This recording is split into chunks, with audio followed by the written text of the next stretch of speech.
Daytona. It's a twice-around-the-clock motorsports classic, the toughest, the longest, and the most important sports car race in this hemisphere. The IndyCar legends, the stock car heroes, the international driving stars are here. Each has his own agenda, but Daytona is where the big boys come to play. We're going to win this race because we've won Indy 8 times, and we do know how to win. Hey, this is Daytona, man. I mean, this is my racetrack. Just because you go down here and go out in the infield, I've been out in the infield all my life. I go out, I leave here going through the infield. I don't know, I can't even pronounce these guys' names. They're down here intruding on our turf. Well, I'm afraid these colonial chaps have got the wrong idea. This is a proper sports car race, and until they win the Indy 500 in the dark and have to turn right, well, then we'll come back for more. They've all come to Daytona, and they've all come to win. This TBS Sports presentation of the 24 Hours of Daytona is brought to you by Dodge, setting new standards of performance. And by B.F. Goodrich TA Radials. TA Radials, tested tough to make your car perform. And by Budweiser, the genuine article. Beechwood aged for that clean, crisp taste. This Bud's for you. Everyone, I'm Dave Despain at the STP Pit Communication Center. You've seen the bumper sticker. If you want to race, Daytona is the place. We have come here for a race of superlatives. Longest and toughest are the first two that come to mind. But this is much more than a race. It's the start of Speed Week, the kickoff of a new racing season. You race-starved folks out there in television land are as excited about this as the tens of thousands of people who have come here to savor it in person. But where is that big crowd? Well, they're certainly not here in the grandstand. They'll be jammed in there in 2 weeks for the 500, but today they're down in the infield, jamming the fences. They want to get close to the action. That's the style of road racing. They want to be part of a happening that's been happening for a quarter of a century now. And we're going to get you close to the action today with 2 in-car cameras to help cover this event. First, the BFG Porsche that will start outside row 1. You're going to get some spectacular pictures of the start. Further back in the field, the number 88 Morrison Cook Corvette with our own Bill Adam at the wheel of that racing car. Now, our TBS Sports Spotlight for the next 24 hours and 10 minutes is going to focus on people's stories, the drivers, the great stars in this race. 194 men and 3 women about to start a saga, a long journey that ends right next door in Victory Lane here at Daytona. Let's meet the people who will start up front, and we start with a German, a 2-time winner of the 24 Hours of Le Mans, the pole sitter for the 24 Hours of Daytona. He's switched from Ford to Porsche. It's a bit of a surprise. Let's meet Klaus Ludwig. Klaus, what's most important on your mind now going into the start of a 24-hour race? I think that that we have to do 24 hours and not a sprint race. That's a complete different ball game. We have to make our pace, and in a sprint race you just give it from the first minute, and here we really have to take it easy. Well, you've got a tough man alongside of you, a winner here before, Bob Wallach. Well, Bob, you're getting a congratulation here and a good luck from Bruce Levin, your car owner last year. You've just traded cars from these two last year. You and Jochen have traded. Who got the better bargain? We did. I think you ought to come back in about 24 hours, and I'll let you know. Okay. Well, that is the head of the field. Now, I want to introduce you to the broadcast stars who are going to bring you all of the action for the next 24 hours. Let's meet the TBS luminaries who make up our broadcast team here, the starting lineup for the 24 Hours of Daytona. In pit position number 1, Chris Economaki, editor-publisher of National Speed Sport News. Directly behind Economaki and challenging Jerry Garrett. As darkness descends across Daytona, the stars of the TBS night shift. Bob Varsha will strap himself into the anchor chair. Bill Hennessy will be stealing my thunder here in the STP Pit Communication Center. Promising MotorWeek newcomer Bob Richards will patrol pit road, along with Steve Potter, racing editor of the New York Times and the most accident-prone racer New Jersey has ever produced. 4 members of our team will drive in this race, battling for position on the track, then scrambling to their broadcast positions and vying just as ferociously for airtime. Lynn St. James, the fastest woman racer in the world, alongside Bob Aiken, Porsche owner-driver and competitive ad-libber. David Hobbs is an endurance and Trans Am racing champion and well-known Mike Hogg. And Bill Adam is guaranteed even more airtime. He's driving our camera car. And on the pole for the 5th straight TBS Sports telecast of the 24 hours, a man who's never met a cliche he couldn't master, the anchor man for this exclusive live TBS telecast, Ken Squire. Thank you, David. I think it is a perfect day for a race. Temperature in the mid-60s, dropping down to the 40s tonight, high 70s for tomorrow, and no chance of rain, they say. I think at the outset, A.J. Foyt, Darrell Waltrip, and David Hobbs really set the tone for this event, as opposed to the pure pressure coming up in 2 weeks for the Daytona 500. This one is pure pleasure, huh? What about it, Bill Adam? Well, there really is a lot of fun in this race, and I've got double the fun today. 2 out of the 3 things I love best in life. Broadcasting is great with you, Ken. Driving is a little bit better. 2 out of 3 I can't lose. All right, let's take a look right now at the 3.56-mile course over which the 69 teams, some 200 drivers, will be competing for 24 hours. On this ultra-fast Daytona Speedway, we've got 3 critical areas, very, very important to making a safe race. And here is the first entering turn 1. 5th gear, 200 miles an hour, right down to a 2nd gear, hard left-hand corner.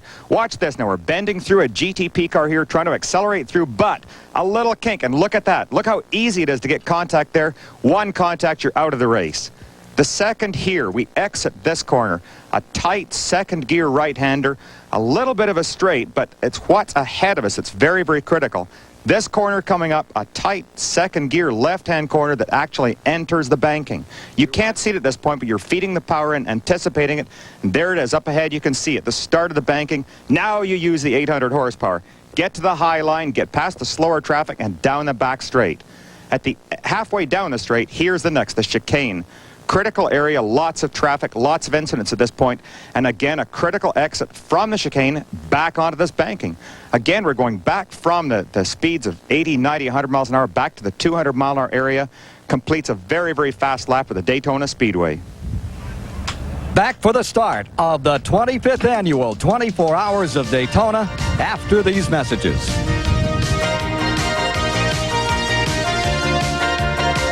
Have just come to life on pit road at Daytona. We're moments away from the start of an American racing classic. The 24 Hours of Daytona about to get underway, and it's my privilege to welcome a competitive ad-libber and a pretty doggone good race driver. Owner-driver of Porsche number 5, Bob Aiken. You saw him win here on TBS at Sebring about a year ago.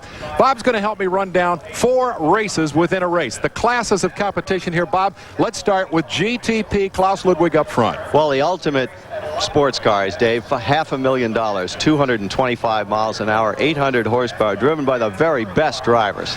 And we move right on over to the newest class of competition. It's called Camel Lights, or GTL. There's a Fiero up front that doesn't look like a Fiero. Well, these are the GTP's younger brothers, and it's a good training ground for people who want to move up, but still 170 miles an hour, about 350 horsepower. A lot of people think the best race of the weekend is going to be over here in the GTO division. We've got an American-built Camaro on the pole. Well, they look like production cars, but they're very sophisticated. 600 horsepower, 180 miles an hour, driven by a lot of the well-known drivers here. And we got stock car stars up there. Those are stock cars on a road course. Last but not least, the GTU division with a lot of Mazdas. Yeah, largely Mazdas and Porsches, basically production cars driven by a lot of weekend warriors, but they'll finish well in this race. And they're looking for the front from the back right now. We're going to meet the guy who finished at the front last year. The defending champion in the 24 Hours of Daytona is Al Holbert. Well, we had expected Al Holbert to be in the role of a team manager and not a driver, but he's got his uniform on and it's your car, Al. I see you got the key here.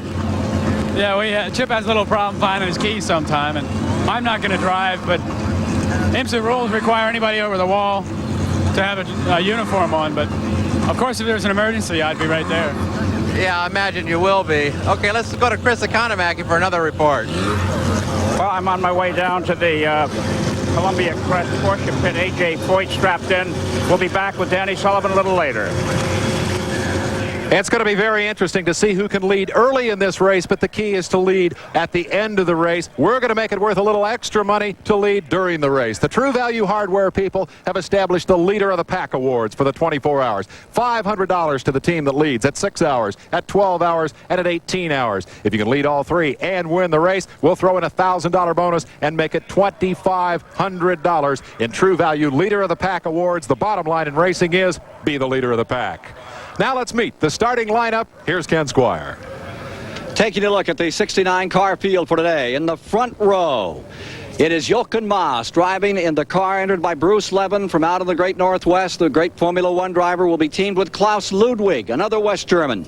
And Bruce Levin himself will also take a turn at the wheel in this 24-hour contest. Starting beside him, a two-time winner of the 24 Hours of Daytona. That will be Bob Wallach from France, and with him in that car is Darren Brassfield, the Trans Am star of a year ago, and Jim Busby. This is the car that came to third 1 year ago with Busby. We have an in-car camera in number 67. For row 2, it's the Hendrick Corvette. It'll be Cyril Van der Merwe teaming with Doc Bundy of Atlanta, Georgia. Also in row 2 is the Dyson car from Poughkeepsie, New York. Rob Dyson, for them is Price Cobb and the great Australian driver Vern Chupan. In row 3, as the field now is moving out, Jim Adams is there with the Hotchkiss family. John Sr. and Jr. Hotchkiss in car number 10. Then comes, in the 6th position, Chris Neifel, and he is teamed with Brian Redman and Elliott Forbes Robinson, truly one of America's great road racers. The Jaguar, which won here last November, Bob Tullius's car, will start in the 7th position. Hurley Haywood alongside in that machine as well as they get set for work, and John Morton joins the team, moving over from the BF Goodrich team. Going into the row 4 outside position, A.J. Foyt qualified there. He's won this race twice. This is his own car, and he is teamed with two other giants of Indianapolis. 3-time Indy winner, Al Unser Sr., and also in there is the 1985 winner, Danny Sullivan. Going to row 5, and there you find the all-Italian team. Lorari is there. He's done so well at Le Mans. Segala will be teamed with him. And also on that team is Kelly. Then in the 10th starting position, Derek Bell, two-time world champion, is teamed with Chip Robinson, Al Unser Jr. in the Holbert car. Going to 11th position, there you find the Zaxby's Ford Mustang, David Hobbs, the key man there, young Whitney Gantz from Los Angeles teamed with him, and Moretti of Italy will be the third driver. In the 12th position, the car that won Sebring, Bob Aiken's car number 5, perhaps the fastest road racer in the world today, is teamed with him Hans Stuck of West Germany and James Weaver of England. So those are the top 12, and now let's look at more of the field. Moving further down as we get this picture from our in-car camera, the 13th position is the Scott Pruitt, Pete Halsmer car, the Ford GTP. Then comes Don Bell and Klein. Back in the 15th position, Terry Labonte and Darrell Waltrip will be back in there, and we'll watch for them to run very well today in 15th. The 16th position is Mike Rowe, Jerry Brassfield, Jim Bauer, as we just look down through these rows now of top candidates in the race. Lynn St. James' team will be starting in the 18th position with Bill Elliott and Tom Gloy. The 19th position today, Wally Dallenbach, Greg Pickett, Johnny Jones in GTO. Going back into the next row, we find in the 21st position, Jack Baldwin. You're looking out of the Morrison Cook car now, which our co-host will be working in, Bill Adam, later today. That Jack Baldwin car, incidentally, is one that's expected to run very, very well before it's open. Back in the 25th position, as they come out of turn 6 and address the west end of the speedway, Ricky Rudd and Ron Manuel Fangio of Argentina will be starting in a Toyota Celica, which could really do a number before the day is over. The 26th position is Roger Mandeville. He's driving a new GTO car, the Mazda RX-7 with 3 rotors, up to 450 horsepower, 180. There you see it, that yellow and blue car on the outside of your frame. That is Mandeville, and that car could be a big surprise here in GTO today. All in all, 69 cars getting set for a start here as they go up onto the banking. Remember, it's a 3.5 6-mile course, as Bill Adam pointed out earlier. Well, right now, Ken, you can see the cars. They're busy trying to warm up these tires. Into the back straightaway, and you can see them warming up the tires, getting set to come to the chicane. How fast do you hit that chicane? At a racing speed, it's going to be approaching 160 miles an hour down the back straight. Here we are, just into the chicane. Hard right-hander, quick left. Get yourself back on the racetrack and rolling as fast as you can for the east end of the speedway. Here you are in the B.F. Goodrich car of Jim Busby. As we understand, it will be Wallach to start the driver assignment for the 24-hour contest. Remember, he teamed with A.J. Foyt in a controversial combination back in 1983. Wallach was not happy that year. Since then, they've kissed and made up. Well, they've made up. And we're getting set now for the go. The field motoring down through the 31-degree banking. East end of the speedway. That is the view from outside of the front row. Our second camera car is that Morrison Cook machine that is starting 64th. And I believe it is Bob McConnell who is the first driver up in that car. There you are in that Corvette back of the field. So we have one car up in the front, one car toward the rear. Porsche has won this race 15 times, 10 straight, going for an 11th. Mazda has won the GTU class for 5 straight years. And now the field moves down and gets set for the start. Well, here's the moment right now, Ken. We're approaching the starting line. The boost level is right up. And look at this. We've got the start. Down for the green. On the brake into turn number 1. Jumping out in front is the 11 car. That is Wallach. And the field thunders 69 strong away for the start of 24 hours of competition live here on the Superstation. This is really a critical spot right now. You've got to restrain yourself and not try and make that desperate stab and try and resist some of those emotions that make you want to go to the front. Be very careful with all this traffic. So Bob Wallach has taken the quick lead. In the second spot is the number 67 car, the Busby car, being challenged as they go down that straightaway. There goes the Corvette moving up. Yeah, I thought the Corvette had a good shot at him. You can really see the horsepower this American car puts out, but the Porsche came on there, was able to hold him off. Look at the Corvette closing up now under braking. There you see the second place car, 67, right behind it. That is the Hendrick Corvette, number 52, Cyril van der Merwe at the controls. They won themselves a couple of IMSA races a year ago, and also closing up now is the all-Italian team in another $500,000 Porsche 962. Now we'll watch the horsepower battle. This is starting down the back straight, and already they'll be at 150, 160 miles an hour right here, just getting into 5th gear, and they've still got all that time to stretch out. Tremendous G-forces on those cars, and the way they are set up, there's not much room for air. It really is debilitating on a driver. Oh, tremendous. We were talking earlier with Bob Aiken down here in the Pit Communication Center about that Corvette as we watched the Porsche run out front, and you told me 2 interesting things. One had to do, Bob, with the tremendous speed of the Vette. Well, yesterday in qualifying, the Vette hit 225 miles an hour on the start-finish straight. That's a tremendous amount of speed. Right now, it's the Porsche out front that has the speed. The other issue about the Corvette is that they had to change a motor right before the race. They're a big question mark. Here's your leader. And they lost a motor in qualifying in the Corvette. They might have been on the pole. Back the field comes at the end of lap number 1. Porsche 962s are first and second. Chevrolet is third. Porsche 962s run 4th, 5th. Then a Jaguar runs in 6th. Car number 22 in trouble. One of the Roush cars, one of the Roush Fords. Number 22 that had originally been assigned for Deborah Gregg and Company, and that one is limping. That one's hurt bad. There's number 22 coming on. It qualified well off the pace and is in trouble early. Now on these cars you can change just about anything. You can rebuild engines, tire down as you see, left rear, dragging itself around and falling back quickly. Roush doesn't have a team here, they have a fleet. They really do. The biggest problem Deborah faces here is not just changing the tire, but the problem of driving that car around the track on the damaged tire, and that can really hurt your suspension. Second lap has been completed. It is the car that covers the most distance in the allotted time by 3:30 tomorrow afternoon that wins this 25th anniversary, the silver anniversary of this great event. And you don't have to be running at the finish to win it. No, it's quite interesting. There was a race actually 1 year ago where Dan Gurney crossed the finish line on a starter motor, and just he had completed the greatest distance. Now you see the Moretti car in trouble here for just a moment, trying to get wheeled around and restarted. Oh, gee, that was almost contact right there with one of the Mustangs. He made a very, very dangerous U-turn right in front of him. That was Segala. Segala-Lurari car, number 3 in trouble. Moretti, of course, is driving with David Hobbs and Whitney Gantz. The area where he spun, Ken, that's entering the banking. You're trying to get that horsepower down. It's that area of track that always gets very slippery. You're in with the Bob Wallach effort here at the present time. Porsche 962 into the infield portion of the course. Very short straightaway here, then the big horseshoe coming up to the S's. working his way through the infield. Just heading down into a 180-degree turn. Look at how tight he's keeping on the inside. And here he's feeding the car out. Look at right to the edge. A little bit of opposite lock there. He's getting the power down. Touch of wheel spin. Second place car, and here's the number 22, one of the Roush cars at Ford Mustang, in trouble, dragging itself around the course and trying to get back in to be serviced. Agonizing. Oh, now here's the Morrison Cook car.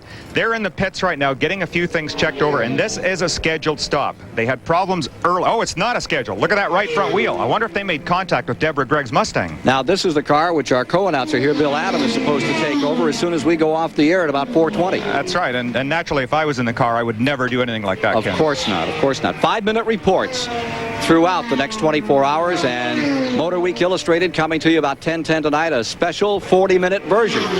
Live from Daytona, the 24 Hours of Daytona is underway, and at the present time, it is the Leben-Mass-Ludwig combination leading with Bob Wolick, a two-time winner, running in second. The Corvette, the Hendrick Corvette, Cyril Mandeverver at the wheel in third, and running fourth at the present time is the Rob Dyson team out of Poughkeepsie, New York, with Price Cobb currently at the controls, Vern Chupin standing by. There you see the leader wheeling through traffic as the Morrison Cook Corvette comes back on the track. This gives you a good idea just exactly what it's like. He's entering out pit lane here, and this is the view we get. That big high scoop that's necessary for fuel injection really does disturb your view. You don't get that crystal clear view like you would have on a streetcar, and it just adds to the problems. Just exiting here, we're still not onto the track. We'll be rejoining right about here. Now we're back on the race line, and you've got to watch your mirrors. You got to watch for traffic coming up the inside of you. You're accelerating from zero, getting back up to race speed, and you got to watch that inside. With the hood cocked up, there's really not much vision out of that car. No, it's very, very poor. It can be a problem at night, particularly too, when you're looking for an apex of a corner. And up on the banking, almost none. The Morrison Cook car comes back on the track as Porsche 962s run first and second here in the early moments of the 24 Hours of Daytona. The fifth lap on the 3.56-mile road course at the Daytona International Speedway. You are watching France's Bob Wolick, two-time winner of this event, out in front at over 180 miles per hour. Running in second, it is still the Busby car, and in third, the Chevrolet Corvette. No, you just made a mistake that I've been making all weekend long. That Wolick is no longer in that car. That's now Klaus Ludwig in that. Klaus Ludwig in it, and in the second place car is the Bob Wolick. You have it there. That's Bob Wolick, two-time winner of the event. Let's go to Dave Despain on pit road. I find that a fascinating switch that those guys just traded one car for the other. They went in exactly the opposite car a year ago. We're here with the owner-driver of one of the cars in the race, Bob Aiken. Tell me a little about early strategy. Number one, are you surprised to see the Levin guys go to the front? And this third-place Corvette, you mentioned something about their strategy. Well, Levin's car doing well is not a surprise, but I really would have expected the Corvette to have made a move for the lead by this time. Why? Well, to be honest, I don't think he can go the distance, and I really think he ought to make his move while he's still got an engine in the car. And while he's still on television, That's right? Wolick's team still now running in that second spot as we watch the battle for the lead here. We're going to follow this battle, all the battles of this race, throughout the 24 hours. Remember now, we have hourly updates for you live from Daytona all night long. Special edition of Motor Week, a 40-minute edition tonight at 10:10. So stay with us for all the action of this 24 Hours of Daytona as we watch Klaus Ludwig run up front.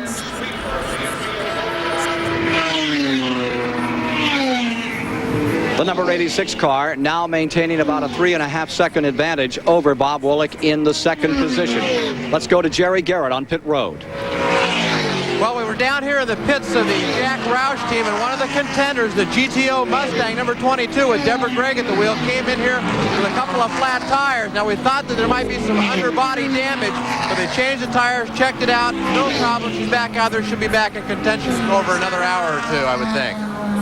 Do you think there's any possibility that the Panzer division, the Porsches, can be stopped in this 24 hours by those Fords? They've come in here with a normally aspirated and a fuel-injected car. They haven't gone with turbos in an effort to just get endurance into the Fords. Well, Jack Roush, he's done a very, very interesting thing and really has provided a product that a lot of people think can beat the Porsches. He's taken the GTO motor, which really in the last couple of seasons has proven to be almost indestructible, and put it in probably the most advanced chassis built today, the Probe. So the combination looks awfully good, Ken. Oh, there you see the leader in GTO. That is Terry Labonte. Darrell Waltrip, Greg Pickett, and Greg Pickett had the starting assignment in that car. Imagine Labonte and Waltrip, who will be enemies here in 2 weeks, on the same team. And in the GTO class, they're in first right now. Lynn St. James, Tom Gloy, and Elliott are running second in a Mustang, that Camaro. And then it is the Ted Booty car, number 74.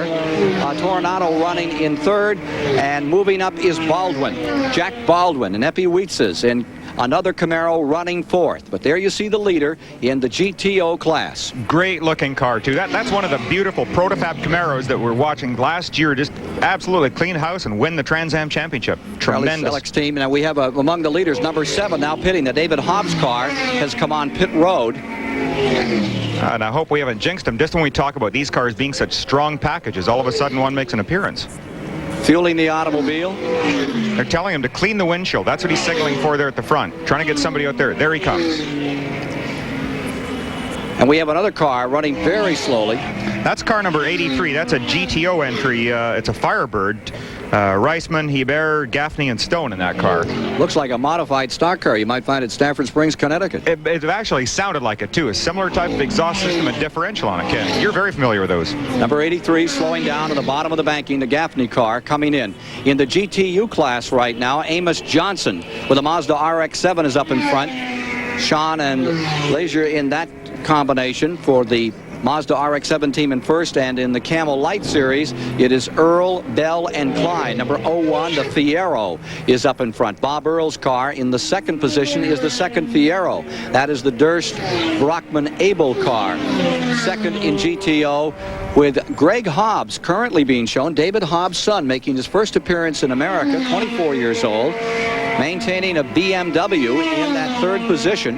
Talking of David Hobbs, Ken, just got a report that Hobbs actually had pitted for oil in the windshield. That was the problem. So the reliability of the car was not in question. It was just a vision problem. You can see here's an excellent shot of the in-car camera in the BF Goodrich Porsche. The windshield is nice and clean right now, but it won't be very long before it really gets streaked with oil and you get rubber thrown up. And in the late afternoon sun, we saw just a moment ago as the Bayside Porsche came down the front straight, you get a great view of the driver sitting in there because the sun is straight in your face. That combination of the sun on an oily windshield makes it almost impossible to look out of. You are a graded world-class driver, and in this race you have everything from amateur night at the Rialto to people like A.J. Foyt, great road racers. It must be extremely difficult to pick your way to a 70-car field out here. It can be, because this track presents so many different problems that most people don't see but once a year. With going into darkness, you get a sun that's very, very low in the horizon. You get a lot of the lower class drivers in the GTU cars really not concentrating on what's behind them. Let's go to Chris Economaki.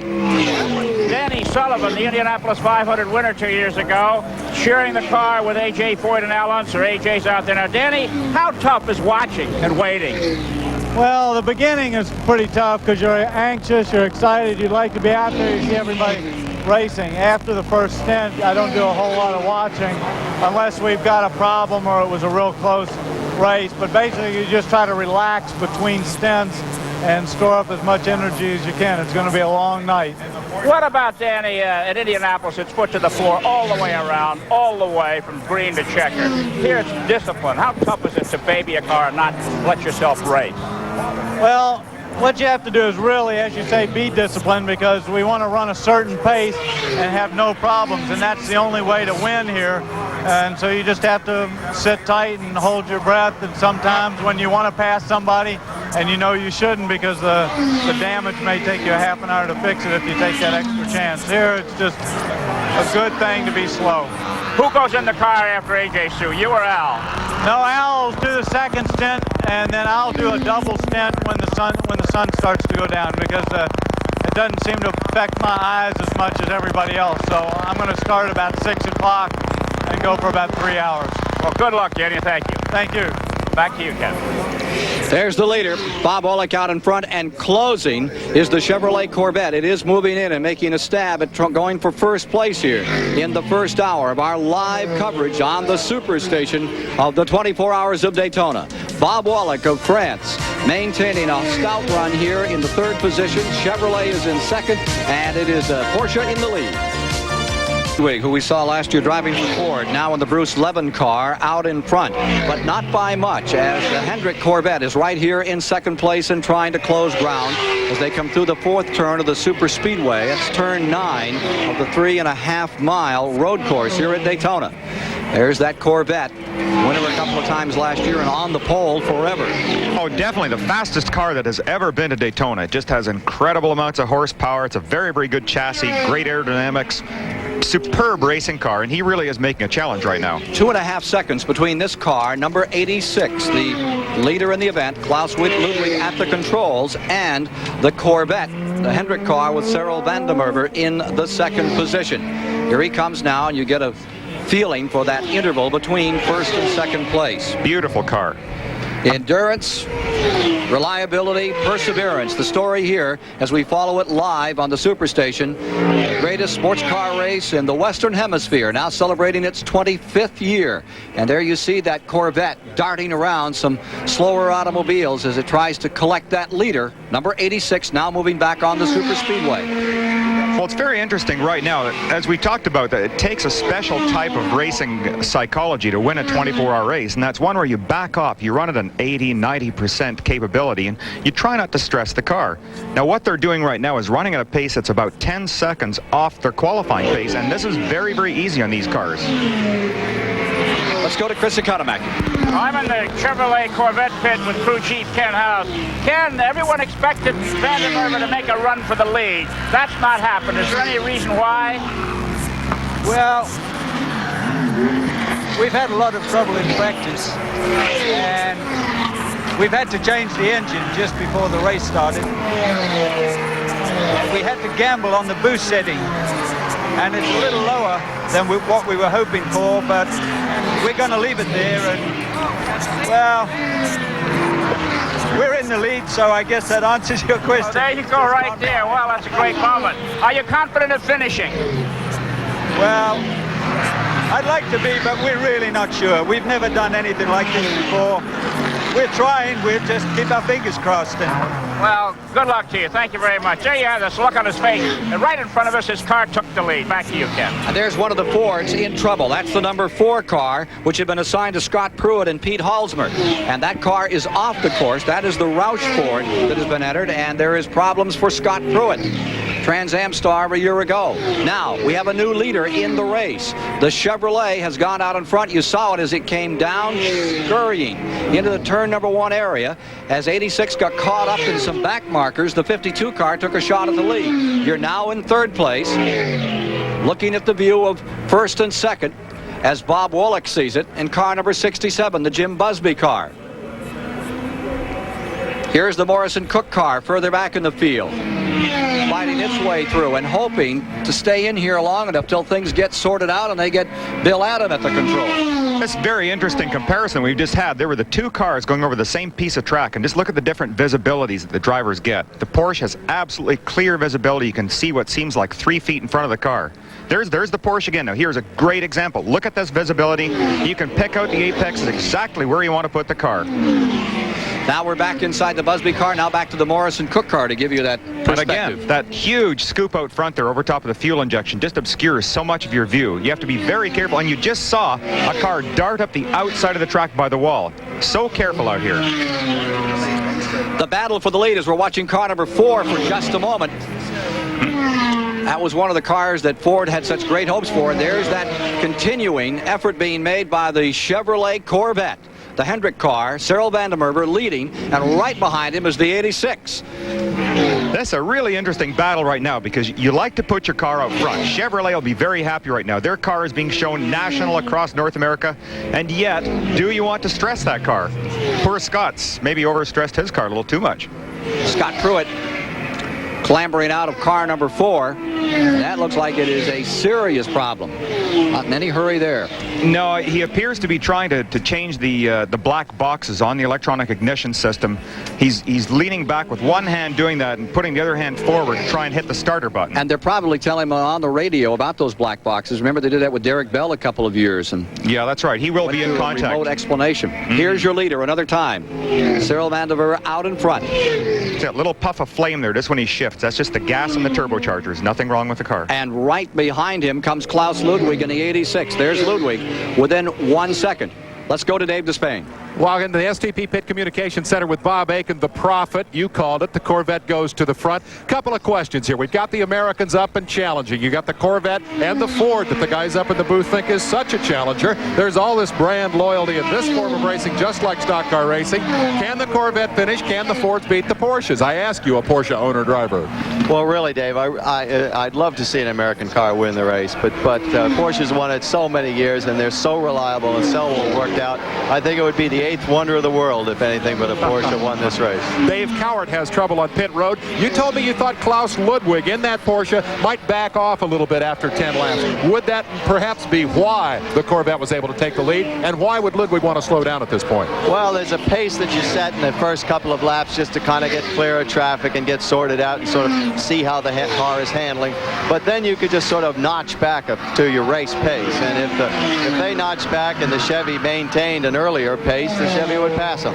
And that is exactly what's happened. There you see the battle, and that is Van der Merwe with the lead in the Corvette. And just about 10 to 12 car lengths back is Klaus Ludwig, now running second in the Porsche. And you heard it called right here. He called the first move right when the Corvette made the pass, and now Bob Aiken says it'll be the 8th wonder of the world if anybody beats Porsches here in Daytona. Ken?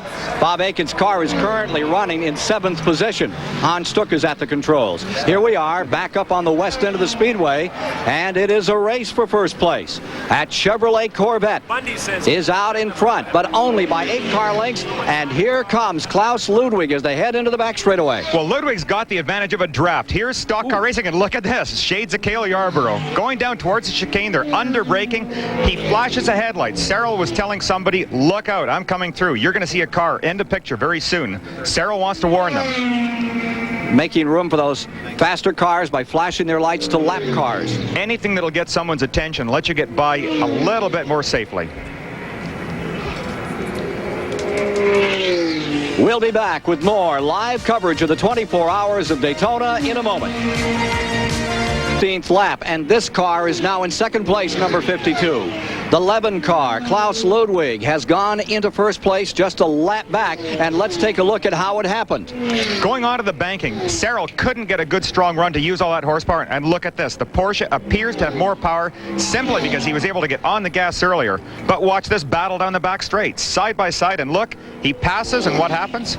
Cyril gives him the old headlight. And as we come back to live action with you once again, I think that the number 52 car has some kind of an electrical problem. Those lights that came on and we thought they were signaling for back markers to move over, they're coming on every time he seems to tap the brakes. It could be even just a case of backing off the gas. There may be a wire that's a little bit loose and it can flop backwards and forwards. Klaus Ludwig in the lead. Let's take a moment now to update ourselves and find out about other motorsports that are happening and go to the Motor Week GM Goodwrench race report. And standing by is Bob Barsha. Thanks, Ken, and hello, everyone. It's appropriate that season opening events highlight our first GM Goodwrench Motor Week Illustrated Racing Update of the year. At Pomona, California, sunny skies are shining on the first big drag race of the year, the NHRA Winter Nationals. They're in first-round eliminations at this hour. World champs Bob Glidden in Pro Stock and Kenny Bernstein in the funny cars are the top qualifiers in class. Hank Endridge, though, is the surprise leader in Top Fuel. He's doing better than 264 miles an hour, and he's the leader there.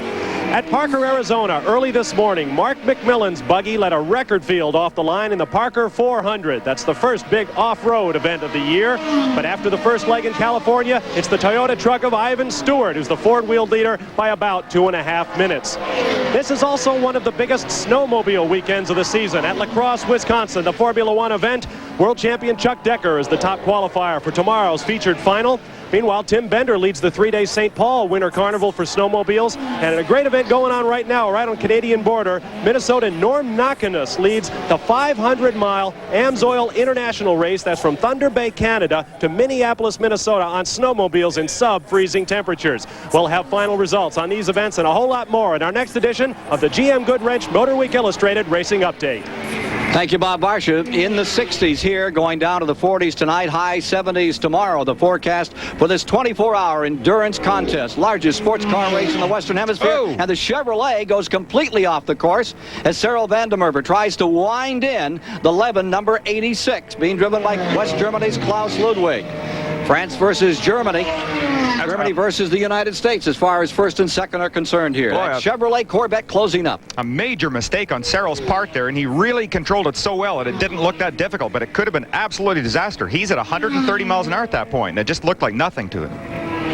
Back they come directly below us. Everybody watching those clocks to check the interval. Running back in third position is the BF Goodrich car. Then in fourth is A.J. Foyt, Unser Sr. and Danny Sullivan. The Jaguar is in fifth. Bob Tullius's car in sixth is the Poughkeepsie, New York team.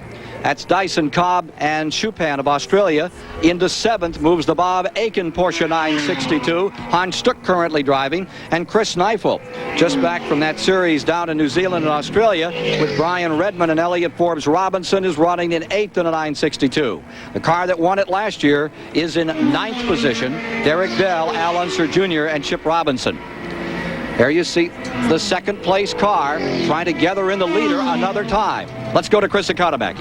I'm with Walter Gerber, the crew chief for Klaus Ludwig. Klaus had said at the outset he's going to take it easy and be very disciplined. He's out there racing the wheels off the car. Is that an orders from the pits, Walter? No, he's not really racing. We set ourselves a time between 45 and 47, and that's what he's doing.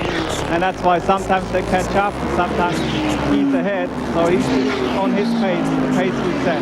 How steady is he? Very steady.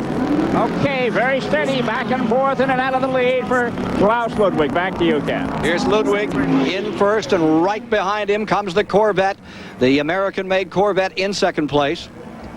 It's power plant from the United States for sure. That's right. That car coming from Great Britain. And here's 00 in trouble and off the course at the present time. Waiting for some assistance is Charles Slater out of Fort Lauderdale, Florida. The S Squared Engineering. So I got T squared the way it's standing there now. He's pulled off quite a way off the track, so it looks like it's a fairly major problem to the car. Now across the board in GTO, Labonte, Waltrip, Pickett are leading there.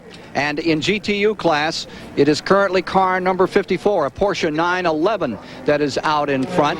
That is the Dieter Quest car. And then in the Camel Light Series, Earl, Bell, and Klein. They have their Pontiac Fiero. Bob Earl's team right up in front. You're back with the leader. Now you're riding with the in-car camera that is in the BF Goodrich car in third position. You can see how the light has changed already. This is just going through turn one here. And look at that light reflecting off the dashboard. Here is the perfect area as we're going away from the sun. You've got great visibility and everything is wonderful as you approach this 180, but watch how it changes. Is it mandatory to run with the windshield wipers when you know there's going to be no rain? No, down here there's been so many incidents where they've said weather's going to be perfect, and lo and behold, an absolute downpour hits. Now there's the Morrison Cook car. God, looks like downtown Miami. Just everybody streaming around. Okay. You excited about getting out there? Huh? Yeah, I'm looking forward to it, Ken. Is it hard to run in a car like that rather than one that's a tad quicker?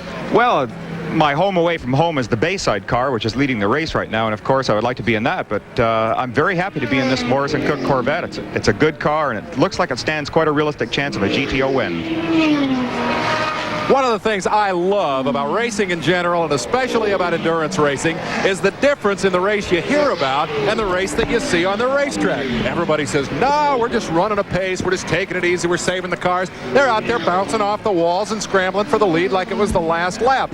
What's going on here, Bob Aiken? Are they racing or are they not? Well, both Klaus and Sarl now know each other's race pace. If Klaus lets up just a little bit, then Sarl goes by and says, you see, I told you, Klaus, don't you dare slow up.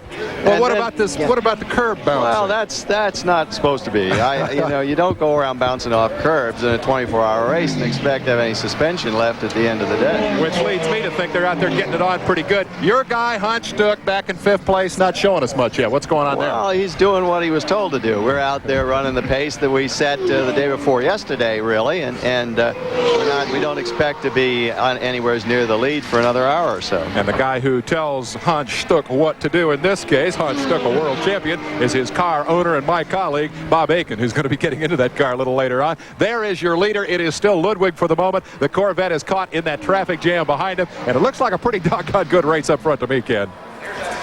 We're going to follow this lead as we move through the final laps here of our coverage and be back with more updates throughout the night at the 24 Hours of Daytona. 24 hours of Daytona here on the Superstation, and back in the pack, a great battle for 4th, 5th, and 6th position. The number 44 Jaguar that won here last November, the only 12-cylinder car in the field. That is the Bob Tullius machine. They brought one Jaguar here. It is currently being shown in 5th. Directly in front of it is A.J. Foyt's car number 1, and there you see that one.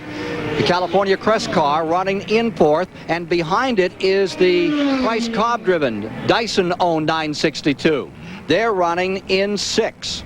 Now there you see number 1, then 44, that's the Jaguar, and then number 16 in the 6th position, Dyson, Cobb, and Chupan.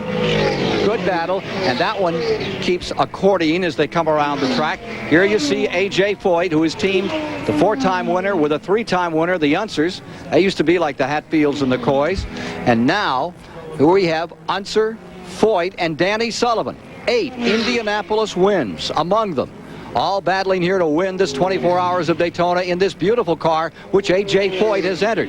Right behind him comes the Jaguar, number 44, Bob Tullius and Company. Hurley Haywood teaming with him today. And John Morton, who for my money is as good as they get. And then right behind the 44, here comes Price Cobb. The Dyson car won a couple of times and crashed severely a few times last year. May have a real good shot at a pass coming up here. Price is out on the outside of the Jaguar, just trying to fill up Bob's mirrors right now. Maybe rattle him a tiny little bit, make him make a mistake, and let him get past easily. Battle for 5th position. Price Cobb closes in on Bob Tullius. This is great fun. Right now what these guys are doing are running a very quiet pace. They're not extending either themselves or the car, but because they have somebody to play with, they're able to keep their attention very, very sharp. 4th, 5th, and 6th positions here. And now you see the Jaguar making a move. It's the Jaguar of Tullius going around A.J. Foyt, and the Jag picks up a spot. Bob Tullius goes into 4th. A.J. Foyt falling to 5th. Price Cobb now trying to make a move on A.J. Great example there of instant torque and horsepower. The Jaguar is a naturally aspirated motor. That is, it's fuel injected, whereas the Porsches are turbocharged. If you don't get on the gas pedal soon enough, you lose the horsepower. You don't get it immediately, and that's exactly what happened. And also in that mix-up is Neifel, Redmond, and Robinson, the car that's been in 7th position. They're in there and ready to challenge. Here comes A.J. Now, there's a great shot right there, Ken. That showed that A.J.'s car is running more boost. He has his turbocharger turned up a little bit higher than the Porsche he just passed, but he's going to pay a penalty with poor fuel mileage. He'll have to pit first. Heavy traffic, and A.J. got run off the course there. A.J. went all the way out on a lap car, and he really had to make a great maneuver, or else he would have gone right clean through the chicane. As you see, the Jaguar came through, and the Jaguar is back to 4th. Coming with him is the number 16 car. A.J. falls to 6. Yeah, after A.J. had shown that horsepower in the back straight, because he'd had to get off the gas and was really forced wide going in, Price Cobb was able to get a pretty good lead and is now back on Tullius' tail. So the battle is for 4th. Now the challenger for the 4th position, which is held by Tullius in the number 44 Jaguar. And here it comes at turn 1, up on the outside, Price Cobb. Heavy braking, and he's going to take the spot. Sensational pass. Like, that's a very risky maneuver for a race like this, but Price really felt that he had to get by the Jag. I wouldn't be surprised to see him pull out a lead now. He has seen something, or perhaps he's getting his windshield affected by the Jag exhaust. So that seems to settle that for a moment as Price Cobb made an incredible maneuver on Bob Tullius and takes over in 4th position, but it's a long way to 3:30 tomorrow. There are 9 Porsches in today's race, and the German factory has come up with a unique way to support this massive effort. Chris Economaki took a look around the truck the competitors lovingly call the Porsche store. Racing program and 25-cent hot dog. Well, concession item prices at racetrack have gone up, just as they have everywhere else. Today's racing program is $5, and the lonely hot dog is $2.50. There are concession stands of every size, shape, and description on the grounds, but the most costly items are to be found here at the Porsche Motorsport Parts Truck. 48 feet long, hospital clean, it is stocked with 30,000 parts. The computerized inventory system reveals enough parts to build 2 complete $380,000 racing cars. Let's take a look at what things cost here. This locked rear end differential is a steal at $4,033. The titanium connecting rod goes for $730, and you need 6. Prices are pegged to the German mark, so vary daily. Think about this for a moment. There are a dozen Porsches or so in the 24 hours, but a waiting line for parts once the race is half over is not unusual. Contestants have to leave signed but blank checks here before they take anything away. And we're told that if this truck doesn't do $100,000 worth of business by the time the checkered flag waves, it's been a slow weekend. Live coverage of the 24 Hours of Daytona continuing, and the battle is still enjoined right here. A.J. Foyt just tried to make a move on the Jaguar, and it looked like Tullius put him right to the wall. Oh, this is really just a tremendous battle right now. I'm surprised at the intensity that's going on here. Foyt tried a high pass, much the same as what Price Cobb did a few laps ago, and Tullius just did not let him by. And that 44 car is the Tullius car. The green and white car directly behind him is A.J. Foyt. Foyt is relegated to 6th position, and you get Foyt's blood temperature up a little here, and you're going to see some racing. May have come on in years, but he still loves to win, and you put a block on him, and he'll remember it. He's an incredible man. Anything he touches, AJ can win it. Well, he's had, he won the Daytona 500 back in '72, and he keeps coming back and trying again and again. And this year, they say, he's got a pretty good car coming in here for the 500 in 2 weeks. Now, here he is, closing up on that Jaguar another time. 44 is the old veteran Bob Tullius, who first won here at Daytona back in 1965 in a Dodge. Here he is, carrying the Jaguar colors, number 44. Directly in front is Price Cobb in the Dyson, number 16. Beautiful machine, well turned out. Tullius trying to close in. Foyt about 10 car lengths back, and Tullius looks like he wants to make a run here. Again, that V12 Jaguar has such great immediate torque. And look at this. He's pulling to the inside, but here's a slower car. All right, left, right. Well, let's try up the middle here. And, oh, you thread it. But look at Foyt. Right outside. Right beneath us at 180 miles. That's right where Foyt was in trouble the last time. This time he is able to make it through, and he challenges Dyson on the outside. Right where Tullius. These guys are treating this not like a 24, but this more like a 24-minute race. They're hard at it. Right where Tullius nearly put Foyt in the Tullies on the last lap. On the high side, AJ came right back and made his pass there. And he closes in on the Dyson car. Price Cobb at the controls. Well, while these fellows are out here playing, they're running at 117 mile an hour average. Now, that's down to 25 miles an hour, perhaps at the hairpin, but they're flying. Incredible action here in the early going of the 24 Hours of Daytona.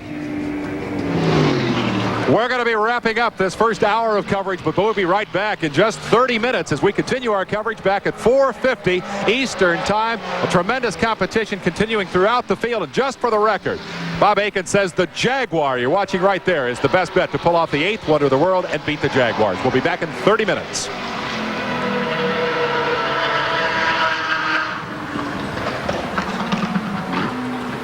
Season. I'm Dave Despain. I'll also have a look back at the 24 Hours of Daytona. The Parker 400 kicks off the off-road campaign. And from Anaheim, California, it's Supercross action.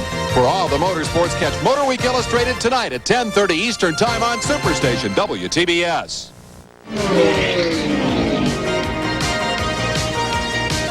1 hour and 15 minutes into WTBS live coverage of the Silver Anniversary 24 Hours of Daytona. Ken Squire with you at Daytona International Speedway. And Porsches have the top 3 positions, now led by Jochen Mass, who has replaced Klaus Ludwig in car number 86. They did that on the 35th lap of competition. There have been no major developments in the race other than these pit stops. There you see the Dan Gurney Toyota Celica being lapped by number 86, the Bruce Levin car. For a moment, we had Jaguar up as high as 2nd place. Now, after the pit stops, that Jag is running in 5th position. Further back in the field, the Cyril Vandermerver car had dropped to 8th. It has come back into 3rd after the pit stops. We had an opportunity by Chris Economaki to interview a very confident Klaus Ludwig after he made that driver change in the lead car. Klaus, you look hot and overheated. Was it very difficult the first stint? No, I'm not overheated at all. It's just pretty warm, and so you start to sweat. But it was a nice pace, easy pace, no yellows. You had a nice dice there with the Corvette. Enjoy that?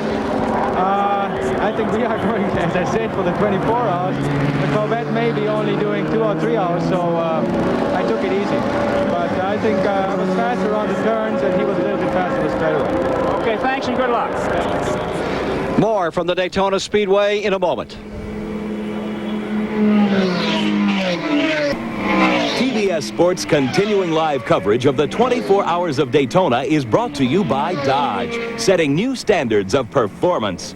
And by BF Goodrich TA Radials. TA Radials, tested tough to make your car perform. The car that everyone is chasing is this number 86, now being driven by West Germany's Jochen Mass. But the car everyone is talking about is the Hendrick Corvette, car number 52, which has come all the way to second place, then made a pit stop for a driver change. We followed that action of this car number 52 as it's fought its way up toward the top, averaging some 119 miles per hour. And as to how things are going in that car, here's what the driver said as he stepped out after that pit stop. I'm with Doc Bundy, Sal Vandermerve's co-driver. Sal came in very slowly and early. You know what the trouble was, Doc? Yeah, we just ran out of fuel. See, we haven't been in a situation where we could do a lot of practice and check a fuel mileage run. So we had to run till it ran out, switch on the reserve, and come in. And it just had trouble picking up the fuel in reserve. That doesn't hurt the engine, huh? No, we're fine. Okay, I can tell by your smile, Doc. Good luck to you. The Corvette is running third, averaging 119 miles per hour, chasing two Porsches. More from Daytona following these words. James in the GTO class, Bill Elliott and Tom Gloy are making you drive last. Third shift, I want to know why. Well, they're going to have to make a brake pad change, so we're going to give a little more time for the stop because I'm the short one and got to get my insert in. Want to see you on Motor Week tonight at 10:10. Quickly, the leaders, Moss in the GTP division, Camel Light, Greg Hobbs, David's kid in a BMW. Over here, we've got the stock car guys leading GTO. Oberlin, Durkheimer, and Ost, not a law firm, the leaders at GTU. We'll be back at 5:35. Stay tuned for Roland Martin and Fish Shake.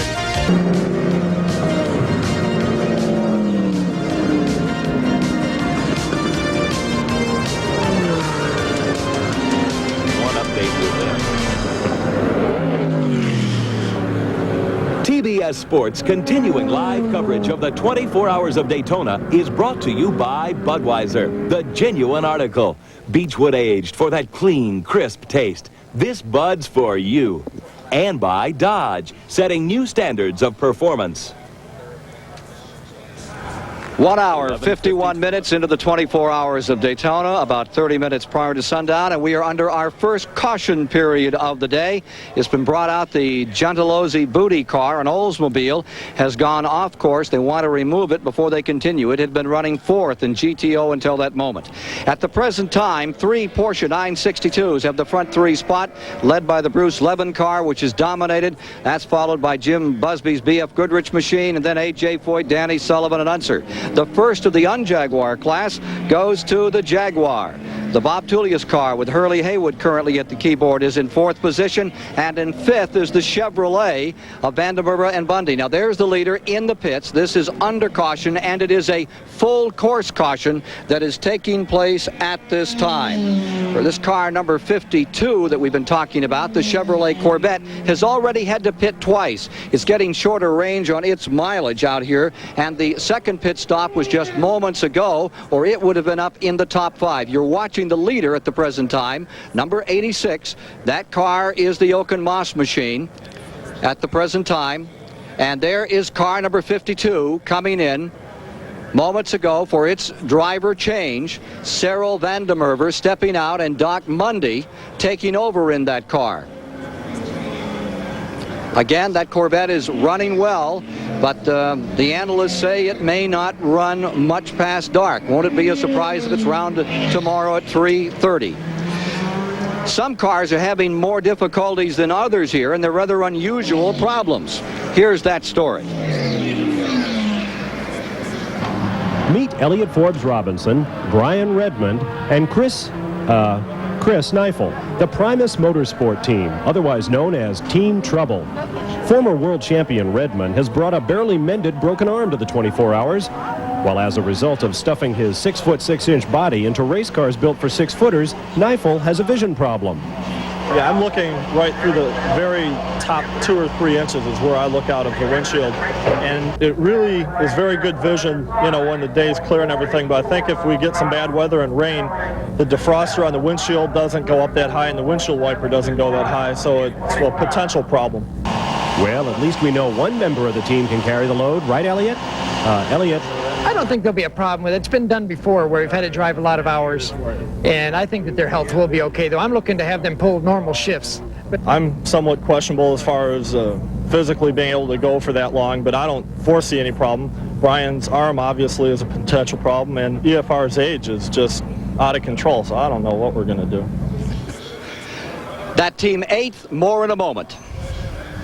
Been completed, and there you see the current standings as we're under a full course caution and remaining so at this hour.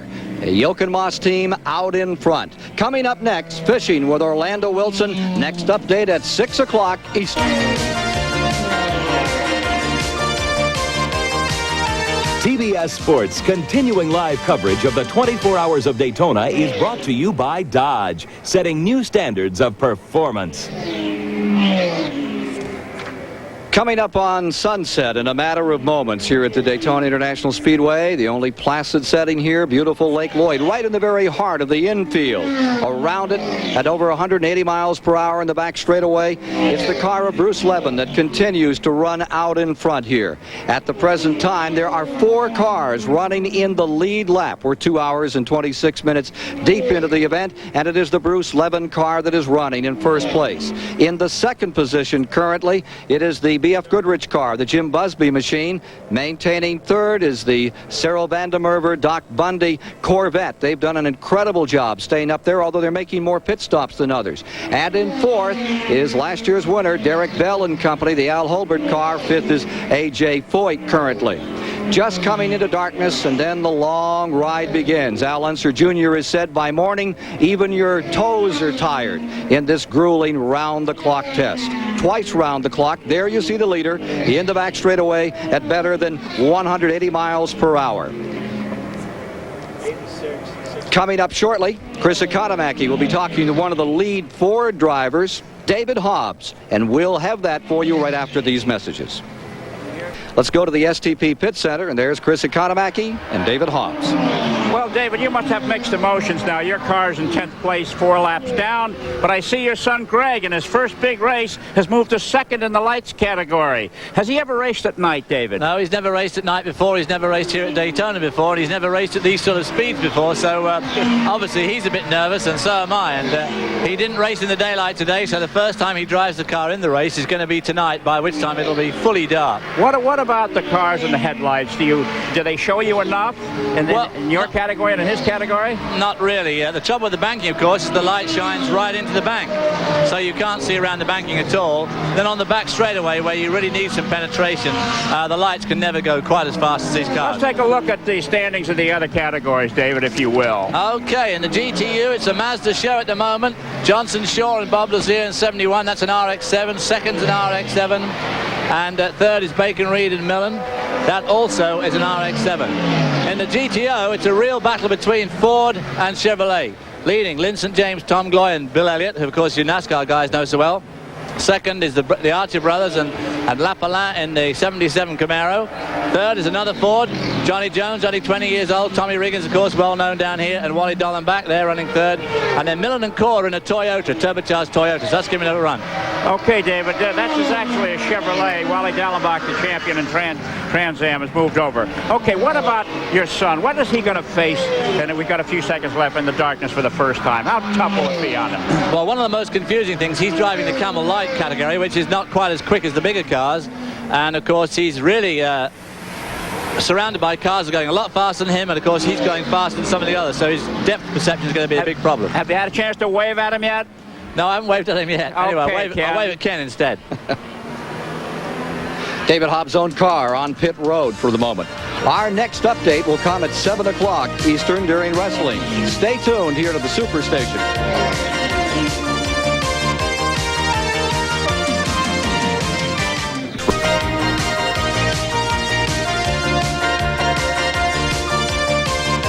CBS Sports continuing live coverage of the 24 Hours of Daytona is brought to you by Budweiser, the genuine article. Beechwood aged for that clean, crisp taste.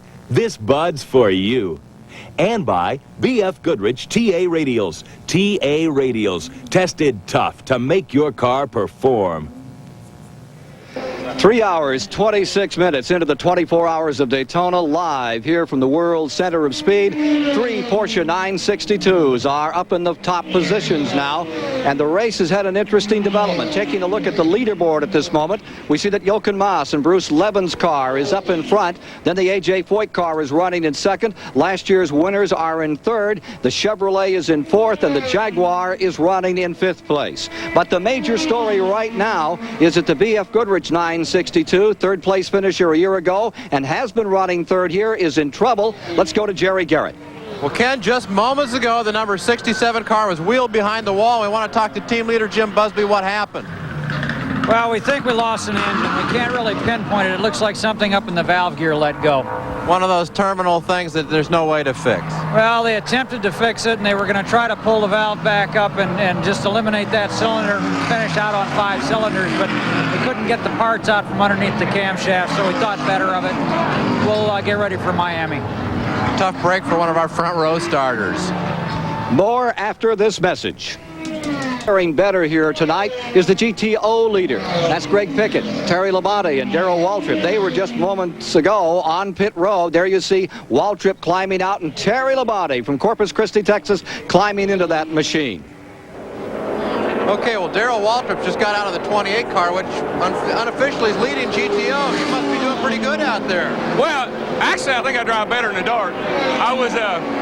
I can't see the turns so good, so I'm running up on them a little harder. I really wasn't driving hard enough, and my times, I think, probably picked up just a tick after it got in the dark, but car's running beautiful, and the Protofab guys are doing a great job of keeping it going, and kind of fun. At the STP Pit Center, here's Chris Economaki. Sitting with me is Wally Dallenbach Jr., two-time Trans Am champion who put more than 3 hours in at the wheel. Got out of the car just a few minutes ago and then had to stand agonizingly by while 6 minutes was used up to replace a battery, a brake light switch. What goes through your mind, Wally, if you've driven so hard and so long to watch a $1 part cause a delay like that? Well, that's just this, Chris. When you come in and after all that work and we were running well and I think we were up in the top 3, and then a little piece like that put us out, and not put us out, but put us back that far, it's going to be tough to make that time up, and those minutes tick by and they feel like about hours. Well, I know you're 22nd overall, 8th in GTO, and your younger brother's going to take off pretty soon, isn't he? Yes, he is. He's getting some good seat time here, and this is a great place to do it. My first time here was with Dan Gurney, and it really is a good place to get seat time. He's getting a lot of experience here, and it's really good for him. Okay, there you learned the new expression, seat time, Ken.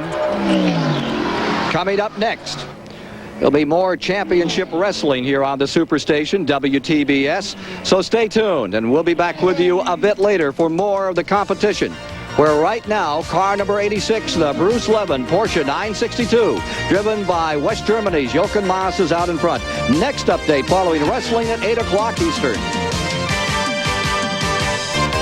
TBS Sports' continuing live coverage of the 24 Hours of Daytona is brought to you by Budweiser, the genuine article. Beechwood aged for that clean, crisp taste. This Bud's for you. And by B.F. Goodrich TA Radials. TA Radials, tested tough to make your car perform. 4 hours, 26 minutes, approximately 500 miles into the 24 Hours of Daytona. Ken Squire with you, and a crippled leader. Car number 86 has just hobbled onto pit road. That is the Bruce Levin car, the Porsche 962. A left rear tire went down. There was a report that the machine was in contact with another automobile, and they have given up first place. The A.J. Foyt car, being driven by Danny Sullivan at the present time, is now in first position. This car has been on pit road for some 4 minutes. There are the standings at the present time. Sullivan has now taken first place. Let's go to Jerry Garrett. We're down here on pit road where our announcing colleague Lynn St. James has decided it's time to punch the clock and go to work, and Bill Elliott's gotten out of the car. Bill, how's it running now? You had to run in with the wall about a half an hour ago. Well, I had a tire going down and ended up blowing out coming out of 4, and I was about to take out 2 GTP cars. That was awful close. went out and we had a problem. It knocked the front end out on the car, but once they got that fixed, the car was running really well. It's running sweet now for Lynn to go to work, right? I didn't understand you. It's running sweet now for Lynn to go to work. No doubt about it. Okay, Chris Economack is down pit road with another one of our in-car commentators. Well, Bob Aiken is sitting here. Hans Stuck is in his car. You've had 2 10-minute pit stops, Bob. Put you way down. Have you changed the battle plan? Well, they happened pretty early, Chris, and so we haven't changed the battle plan yet. You know, each one was about 10 minutes, but we still want to save the car for the final hours. Same tempo. Same Bob, tempo. I see you've changed clothes here, and I understand that you brought quite a wardrobe here. What's it all about? Well, the driver's suits get pretty wet with perspiration during the drive, so you've got to let them dry out. So I have 2 spare driver's suits and 4 sets of underwear, and I sort of change off and alternate, so I'm always dry. Well, that's the way. We'll be back with more from the World Center of Racing after these messages. The pits have been being closed in here at the Daytona International Speedway. It's an interesting looking structure, 12 by 18 feet. There's 16 2x2 uprights with a lot of thick pliafilm nailed to them, about 9 feet high. These are sold to the contestants by a franchise holder for $350. It helps keep the cold wind out, it helps keep interlopers out, but it makes it look like a shanty town. One of the car owners said he's been buying his own shed back every year for about 10 years. Another concession here at the World Center of Racing. Thank you, Chris. The GTO category of competition has had a major change. The Archer brothers, the king of ice racing, in trouble out of Duluth, Minnesota. Their hopes melt as they had a collision with the wall in the back straightaway. And it has set this up in GTO. It's Labonte and Waltrip now running in first place with their Camaro. And then Baldwin and Lloyd, Jack Baldwin, a second Camaro, is running in the second position. And one of Dan Gurney's Toyota Celicas is maintaining third place overall in the field. The Levin car still on pit road. Foyt is in front. The Jaguar has come to second position here in the 24 Hours of Daytona. Coming up next, the Superstation movie presentation, Heaven with a Gun, starring Glenn Ford and Carolyn Jones. Our next update, approximately 8:40 in the movie. TBS Sports' continuing live coverage of the 24 Hours of Daytona is brought to you by Budweiser, the genuine article. Beechwood aged for that clean, crisp taste. This Bud's for you. And by Dodge, setting new standards of performance.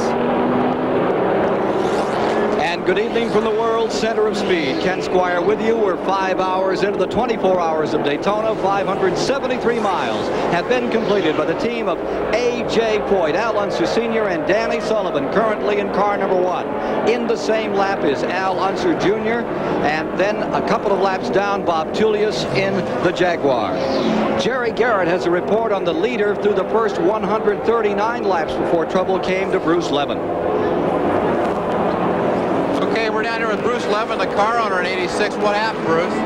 Slower car hit us and took out the left rear suspension in the car. The guys are trying to put it back together again. How much downtime do you figure you're going to have? It's going to be quite a bit. It's going to cost us the race, I think. It's too bad. They're really running strong. Okay, there's an interesting story here among the leaders.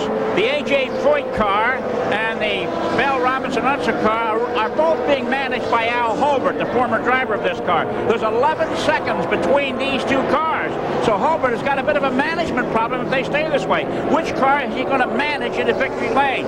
This car has a 3-liter engine. This one, in the interest of reliability, a 2.8-liter engine. And Holbert just told me that these drivers here are having a job keeping up. Okay, we'll be back for more at the World Center of Racing after these messages. GTO competition. Here's Jerry Garrett. We're here with Greg Pickett, who's about ready to get in and spell Terry Labonte in the GTO leading Chevrolet. You surprised how good these good old boys are doing out here at this road racing stuff? No, not really. We figured they'd do a real good job. They certainly know their way around this place real good. You guys are really up there. The car's just humming along, isn't it? Yeah, I started off and we got out. I think when I turned it over to Darrell, we had about a 34-second lead or something, just going real easy. And it's still going along real well. Unfortunately, one of the other cars, the 77 car, fell out, which put us on the lead now. And Terry's doing a real. Darrell's been in, and Terry's been in now for a double shift, and just humming along real good. We're just being real gentle with it, you know, and just coaxing her home. You guys gotten along well? You have fun together out there? Oh, very much so. Yeah, the guys are really a lot of fun, and they listen. and I was surprised. You know, they know that we have a lot of time in these cars and know these cars pretty well. So I think putting it on the pole down here too kind of good. I got to do that. Thanks, Greg. It's a three-way scramble in GTU competition. Rod Millen's Mazda RX-7 is currently leading. Let's check back with the report that Jerry Garrett filed earlier with the car now in third place. Okay, we're down here with Tom Kendall right now, and Tom, you guys have been in and out of the GTU lead all night. Seems like the car's running real good. Yeah, we've had a real smooth race so far. Had one little problem where we got hit by one of the probes. I think the Zoc speed one, and just bent a wheel, so we had to stop. But we're just kind of trying to take it easy and make it through until the morning, and then see where we sit. And if we have to speed it up or slow it down, we'll adjust accordingly. So there you see the car that had led through lap 139, with the exception of 4 or 5 laps. That's the Bruce Levin car coming back into action. It has fallen out of the top 5, in fact, out of the top 10, and it's ready to roll once again here. Coming up next, the Superstation movie presentation. Heaven with a Gun. Following the movie, it's Motor Week Illustrated with Dave Despain. Scene, including the Monte Carlo Rally, and watch the old guy win in a muddy Florida motocross. Stay tuned for excitement on television's fastest half hour. Motor Week Illustrated is brought to you by Ford and your local Ford dealer, who invite you to see the 1986 Ford cars and trucks. Have you driven a Ford lately? Wild Light Show. Look here what we've got. The 24 hours of Daytona action. The defending champion has moved out front. Al Holbert's team is leading this race, and we're going to update this American Racing Classic on a special edition of Motor Week Illustrated.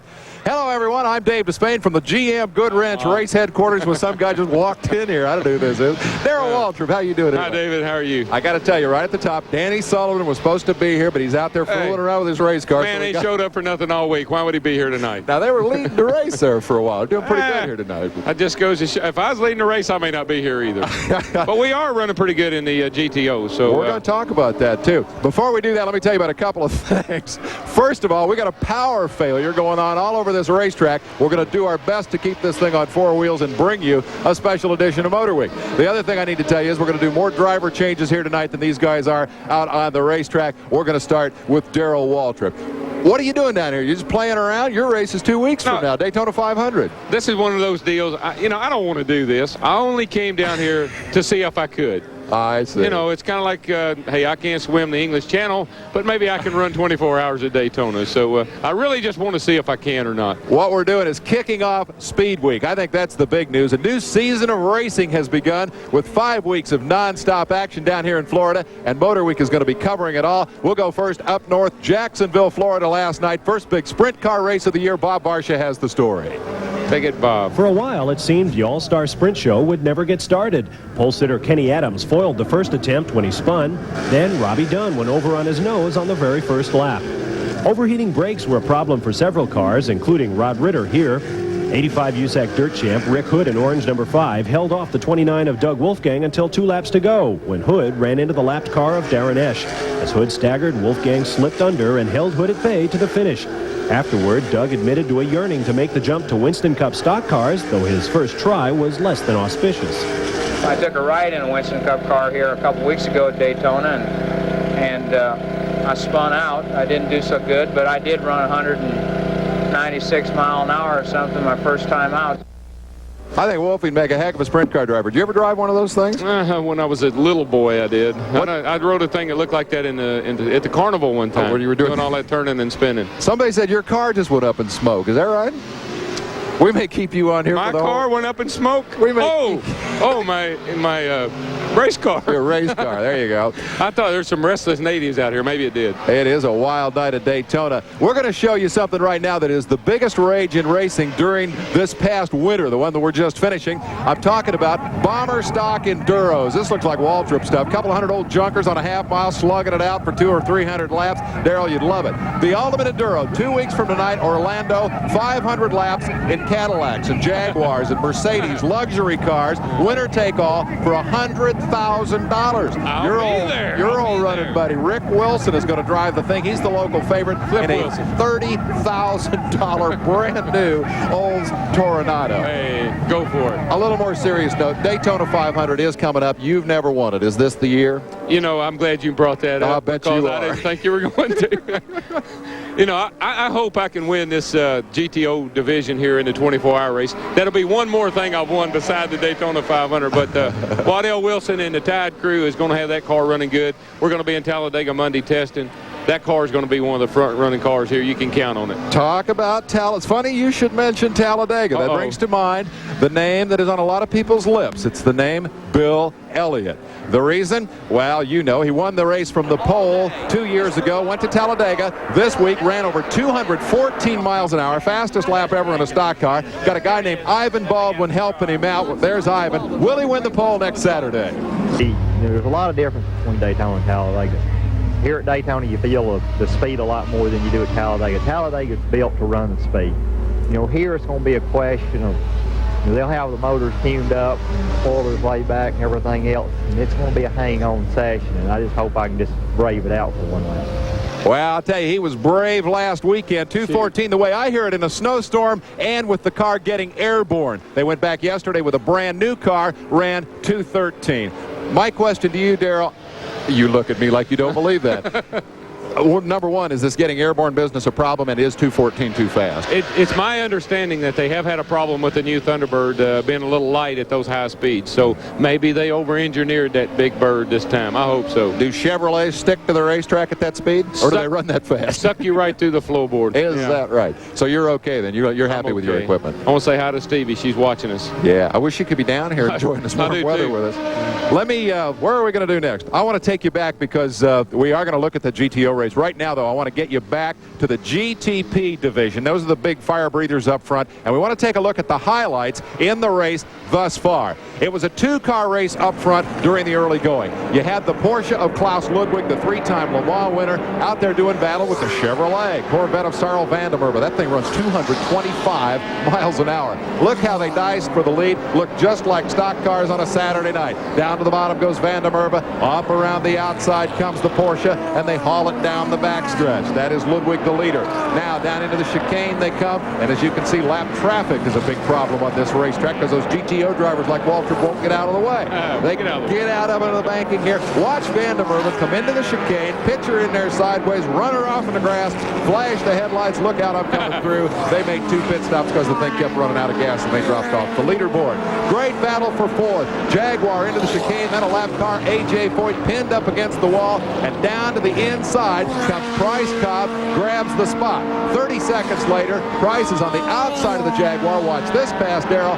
Locks her up, slides her in there, and that's your fourth place automobile at that moment. I love it. Let me tell you about the end of 6 hours in this race. Here is the situation as it looks now, and a lot of the lights around this place are out, so the ones that are working are on the race cars. At the 6-hour mark, the team of Danny Sullivan, A.J. Foyt, and Al Unser Sr. were leading the race. They banked $500 from the True Value Hardware people.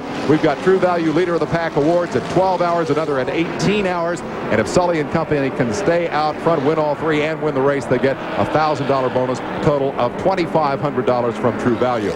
Now here's a big story that's going to break next week. Team Lotus Grand Prix Powerhouse has a multi-million-dollar sponsorship deal from Camel Cigarettes, the parent company involved in Camel GT, Winston Cup, drag racing, motorcycles. The way we hear it, putting that Camel logo on 2 European race cars will cost as much as the entire Camel GT program in America. And federal authorities are looking for former Camel GT champ Randy Lanier. He's been indicted in connection with a marijuana smuggling ring, and Lanier is nowhere to be found. I don't know if I can keep you around here or not. You stay with me for a minute, okay? All right, buddy. Because we may well want to talk to you some more about this GTO class. In any event, we're going to take a quick break right now. While we do that, let's check those GTP standings in the race thus far. These are the overall standings for the 24 hours of Daytona. As we see, it is still the Porsche 962 in front of the Jaguar. The Corvette's still in the thick of it, and we'll be back with more right after this. From the GM Goodwrench race headquarters at Daytona, the 24 hours live here on TBS Sports. And look who's here. Motor Week regular Lynn St. James pops up in place of Darrell Waltrip. Thanks for coming by. Tell me why you're not on the leaderboard. What's going on? Well, we were leading the class in GTO, and we had a tire go flat or cut a tire, and Bill ended up hitting the wall, and we had to replace the whole right front corner of the car. So we lost 15 laps, about 30 minutes, which had happened early, so we'll be able to catch it back up, but we're just not on the leaderboard right now. It's a long But we'll race. be there. You better believe it. Bill, of course, is Bill Elliott. He's the teammate in that Mustang. The GTO class is really booming. It's supposed to be Ford versus Chevrolet. Let's see if we can pop the standings up here and take a look at the Toyotas moving in here to challenge. The Chevys are running up front. There's some guy named Jenner down there in fifth and a Ford. What's the story here? Is this an upset in the making? How about those Toyotas? Well, those Toyotas, are run strong. I mean, they haven't been as quick sometimes, but they're very, they've proven to be reliable, and they've got some good drivers, but it's still early. I mean, Let me ways to go. Let me change subjects for just a moment. Stay with me here. I want to know more about her GTO plans. But first, final episode in Motor Week's exclusive coverage of the world's longest race from Paris, France to Dakar in Africa. Bob Richards says that race has been revolutionized. For 8 years, Paris-Dakar racers have relied on a strategy of survival. They entered four-wheel drive vehicles with tons of reliability, backed by an army of support personnel and parts. They sought simply to wear down the competition. Well, this year, survival gave way to a different strategy, a strategy of speed. Former World Rally champion Ari Vatanen rewrote the book in his bullet-fast Peugeot. In building a Paris-Dakar machine, the French automaker wrapped four-wheel drive technology in a 200-mile-an-hour package, unleashing a genuine race car on the unforgiving African desert. The experts, well, they predicted spectacular failure. Not enough reliability, they said. Sure enough, Vatanen's front suspension collapsed the first day, but quick repairs were followed by an incredible runaway. In his first race since a near-fatal crash last year, Vatanen streaked from 249th place to a 3-hour lead. He flipped the car, flattened 15 tires, and still won this unique event by more than an hour. To come back at all, to start a competition again, that was a dream coming true. And to do it in this fashion, it makes me speechless. This is Bob Richards for Motor Week Illustrated. I tell you, that guy's a piece of work. And Peugeot is coming to America in your class, GTO. Factory turbo 505s late this year, full run for the championship next year. Look out. Your GTO deal lets you do something you've wanted to do for a long time. Tell me what that is. You got it. I get to run the whole IMSA Camel GT circuit, my first time for a full season, and to go for a driver championship. Can you win that thing against all those hairy-chested boys? What a question. Well, answer it. Well, I'm there to do it, let me tell you, and I think it's great that everybody's coming in. It's going to make it for a better championship, and when Ford wins the Manufacturers' Cup, it'll just mean more. Funny you should mention all those teams coming in, because that is precisely what Chris Economaki wants to talk about. He's down on pit road with more on that. Chris? Major League road racing in this country is undergoing a dramatic change in emphasis. Last year, there were 25 fire-breathing prototypes in this race and 25 GTO cars. Today, only 15 prototypes. 9 of them Porsches took the green flag, but there were 27 GTO cars representing 7 different manufacturers: Ford, Chevrolet, Buick, Pontiac, Oldsmobile, Mazda, and Toyota.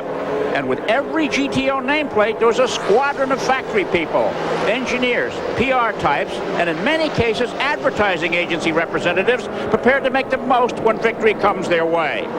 With prototypes starting at $300,000, the less expensive GTO cars are finding more and more favor with entrants.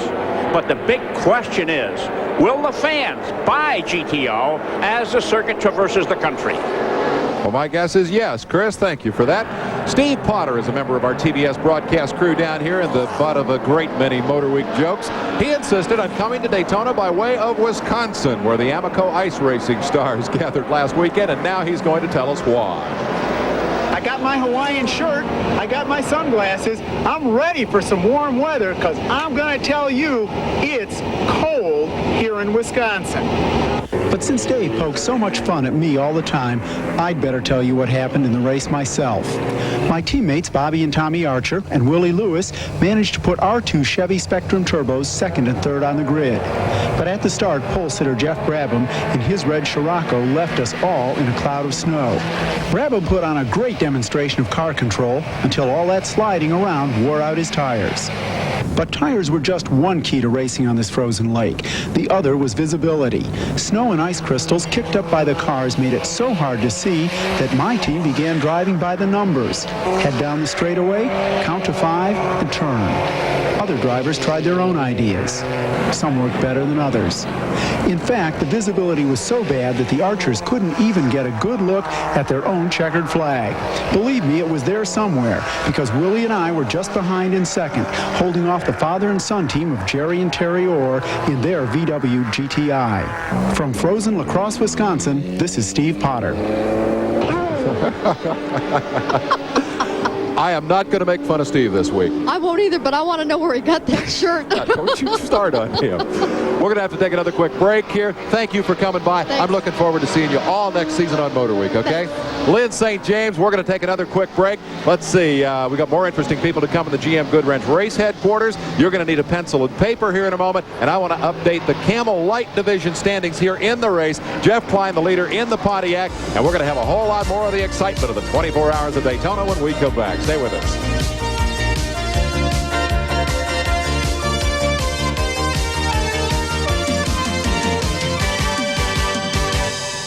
The Air Force Reserve. If you're looking for a challenge, take it from me, Bruce Jenner, and join the winners. In today's Air Force Reserve, it's a great way to serve. And by Yamaha. Just like world champion Eddie Lawson, number 1 is the only place you want to be. Ride a Yamaha FZ the Air Force Reserve. If you're looking for a challenge, take it from me, Bruce Jenner, and join the winners. In today's Air Force Reserve, it's a great way to serve. And by Yamaha. Just like world champion Eddie Lawson, number 1 is the only place you want to be. Ride a Yamaha FZ performance machine. Here's what it looks like at night at Daytona International Speedway. Looks like a freeway, and the guy who's been negotiating that freeway traffic pretty effectively is with me right now. He has just climbed out of his race car and gotten all bundled up, and I'm talking about Danny Sullivan, former Indy 500 winner. What's it like out there anyway? Well, it's actually the wildest I've ever seen it. We had a little problem in our Columbia Crest Special, and we were passing and racing with Little Al in the Lowenbrow car, and we ran up high coming on the banking, and he went low, and the guys moved up, and one guy drove me into the wall out there, and we damaged the nose and lost some ground, and I got it back and passed him, but it had damaged the nose enough to lose one of the headlights, so we spent about 4 minutes changing the nose when AJ and I switched. So they made the driver change, lost the lead, but are still right there in contention in a long race. I want to talk more with Sully, but right now we want to turn our attention briefly to the Daytona 500 as opposed to the Indy 500. We have been following the recuperation of Darrell Waltrip's teammate on our GM Goodwrench Daytona updates, and we have more on that story today. Tim Richmond reportedly getting stronger after his bout with pneumonia. He'll probably test but not race at Richmond, Virginia the week after the 500. Tim's illness prompted his car owner Rick Hendrick to hire Benny Parsons for at least half the season, but Tim's job will be waiting when he comes back. Tim's car 25 is available and ready, and as soon as he's available to get back in it, Tim will be driving the Folgers car, and we will have the option of keeping Folgers on the Benny's car or putting another sponsor on it. All right, that's the word from Mr. Hendrick, and quite a car owner. It'd be fun to drive for him, huh? I think he's great. All right. I've talked with him a couple of times, and I think he wants to emulate Roger Penske. We're going to be following a lot more Daytona news on our GM Goodwrench update next week, and we'll be back here 2 weeks live on the evening before the 500. Speed Weeks, of course, is a time for big racing announcements. We have one of our own. The 1st of April, Motor Week is going to take a major step. We're going to bring our weekly racing report to a lot more fans, moving off cable and onto commercial television stations nationwide. Now, Turner Broadcasting has been a wonderful home for us for 5 years, 262 editions, and we're going to leave in pretty spectacular style with 3 specials. Next Friday night, 10:30 Eastern Time. The following Saturday, back here at Daytona live, the night before the 500 extravaganza. And 3 weeks from today, live from Richmond, Virginia, kicking off exclusive TBS live coverage of the Richmond 400. Then a 5-week break to put the finishing touches on a new Motor Week. And then you watch those local listings. We'll be coming back at you on your local station the 1st of April. Also want to put up a very important address right now for you folks at home. Write this down and you could win a new Yamaha. To thank you for 5 years of support, we bring you the Yamaha Grand Prize Sweepstakes. Send us your name and address and you'll be in the running for an FZ700. Great bike that brings Grand Prix technology to the street. We'll draw the winning name on the Richmond Show 3 weeks from today, so get those cards in the mail. Of course, motorcycles come down here to wrap up Speed Week in early March. And that reminds me of a guy who came down here 10 years ago and made a nickname for himself that he carries to this day. I'm talking about the Hurricane Bob Hanna. Bob wore Team Honda colors and was talking about retiring when he won the Daytona Supercross. That was 4 years ago. But this week, there's Bob, now on a Suzuki and much too old to be racing motocross, especially in conditions like this. Finals of the AMA Florida Winter Series. Ran in a swamp due to rain, and this is the hill that separated the old men from the young boys, which is JoJo Keller. Well, he did this in 2 classes to make some extra money. You decide. We take a look at Ronnie Tishner, definitely a young lion, close to his first championship of his career. Fried his clutch on that big hill and lost the crown. Meanwhile, old JoJo finally unmired himself in time to win the 500cc championship, and we'll show you some of the other strategies for dealing with Heartbreak Hill. The obvious was simple surrender. Some guys opted for the buddy system, had quite a few believers for that. My favorite, call a wrecker.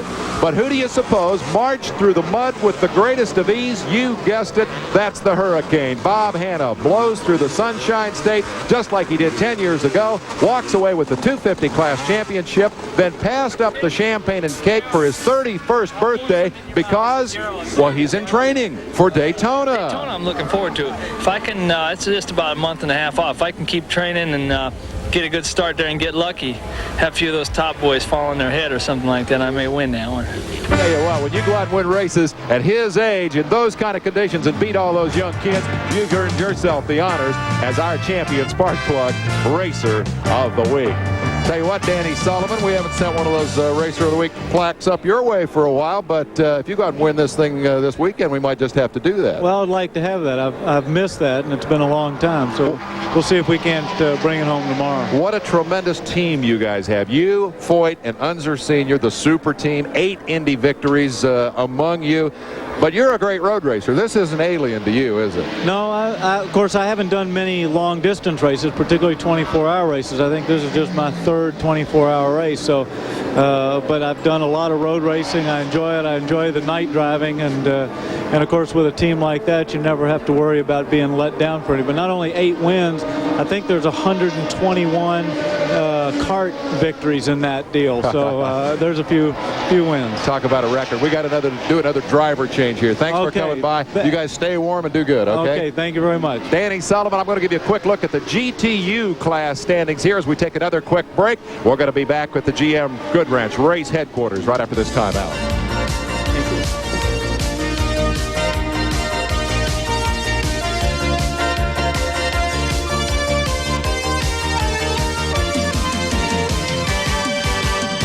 Hours of Daytona, and in a sense, I guess we've saved the best for last because the man who joins me now in the GM Good Ranch race headquarters is the driver of the car that's leading the race, Derek Bell. Good to see you. What's the story? You got a lap and a half on the field, and you said don't ask me why, and so obviously that's my first question. Well, we've been really the underdogs all weekend. We're running a smaller engine than most of the others.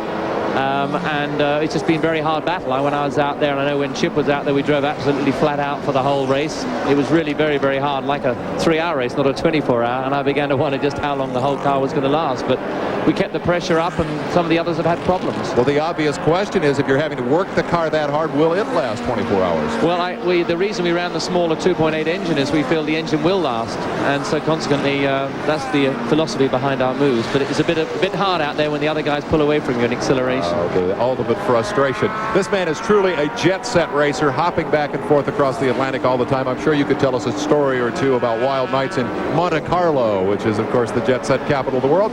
That city is famous for its love of motorsports, and today Jerry Garrett has the story of the 55th running of the Monte Carlo Rally. The 87 World Rally Championship Series opened up in familiar and glamorous surroundings, but it had a very new look. In the wake of disastrous crashes last year, new rules dictate smaller and less powerful cars. Modified street machines now replacing all-out racers. Protesting those rules, the defending champion Peugeot team pulled out of the series.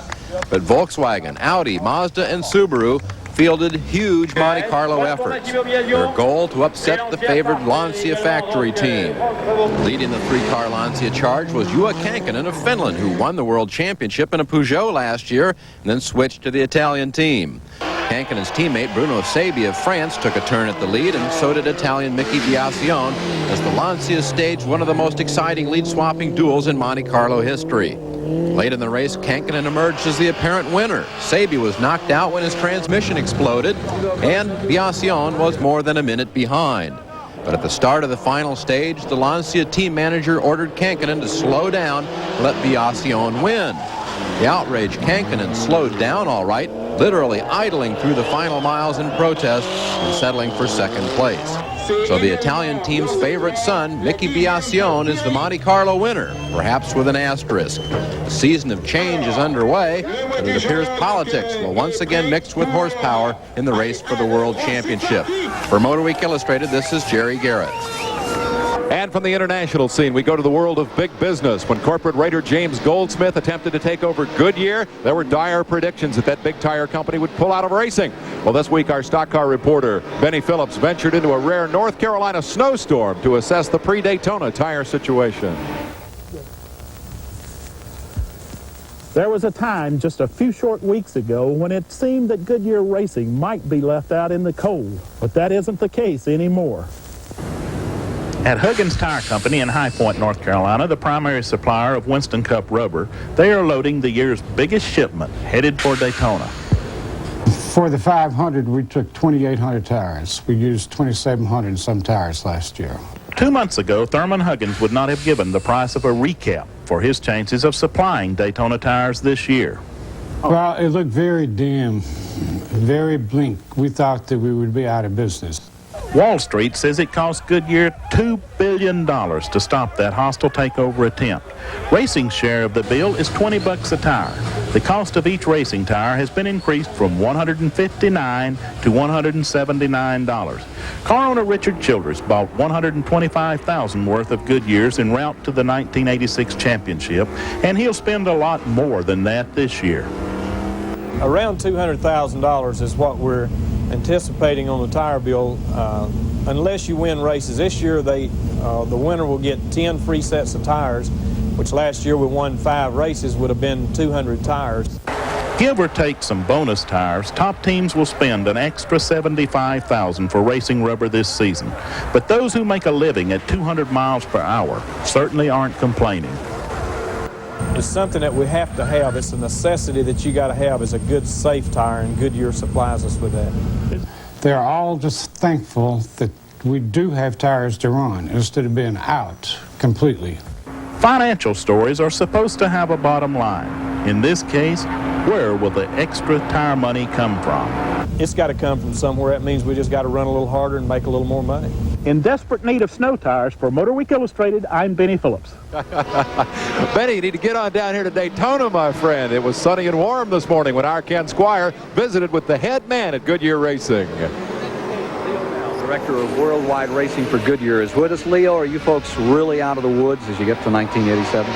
Well, Ken, we've had to make some adjustments in our support programs, but our technical program, our production program is strong like before. We've got 20 years of experience, and we're looking forward to a competition in 87. One of the most important elements in motorsports. Folks that put the rubber to the ground. The Goodyear folks to receive our award, and here's Colonel Charles Ramsdale, U.S. Air Force Reserve, to make that presentation now. Leo, it's a pleasure for me to represent the Air Force Reserve and to recognize you as this week's Air Force Reserve Behind the Scenes Award winner. You and your crew work so hard with all the other crews on the racetrack that it's a real pleasure, and the trophy reads Leo Mell, the Air Force Reserve Behind the Scenes Award winner, 31 January 1987, and congratulations to you, sir.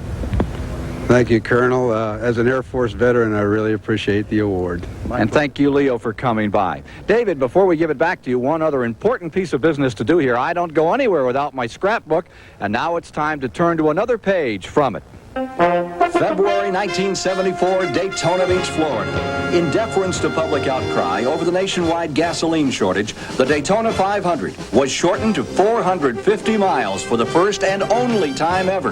Late in the race, Richard Petty and his number 43 Dodge were locked in a battle with Donnie Allison driving the number 88 Chevrolet of the newly formed Dygard Racing Team. Suddenly, Petty swung into the pits with a cut tire, virtually handing the race to Allison. But with barely 10 miles to go, Bob Burcham blew his engine, and Allison cut a tire in the debris.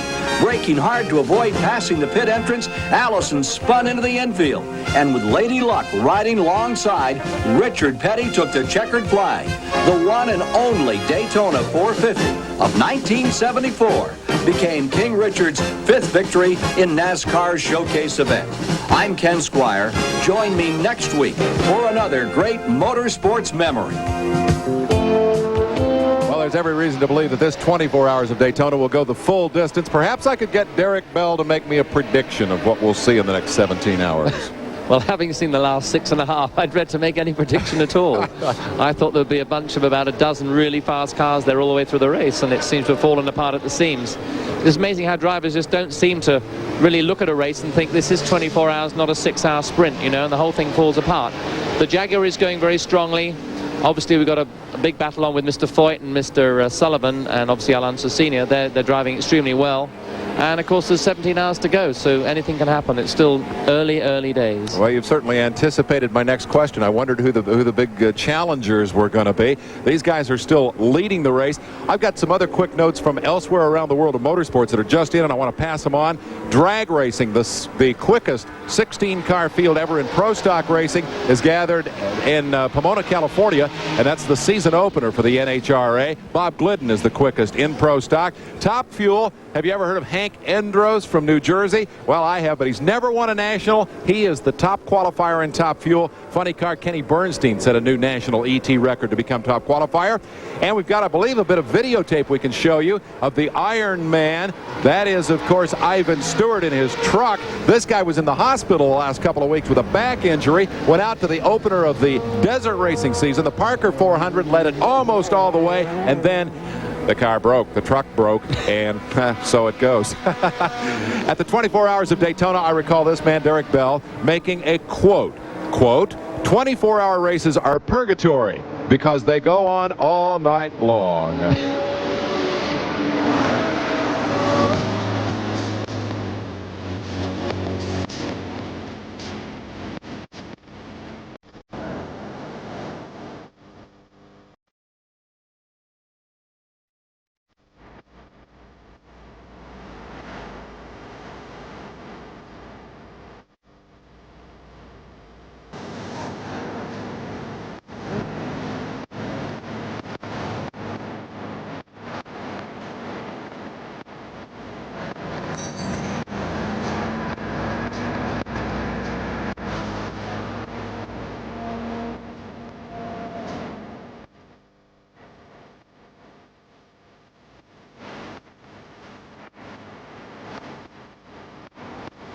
This is gonna be good. Push behind your head.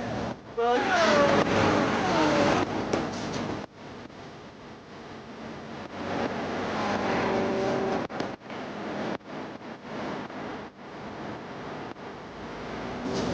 on Sunday, when the sun starts coming up, it's like you're a new person again. It renews you.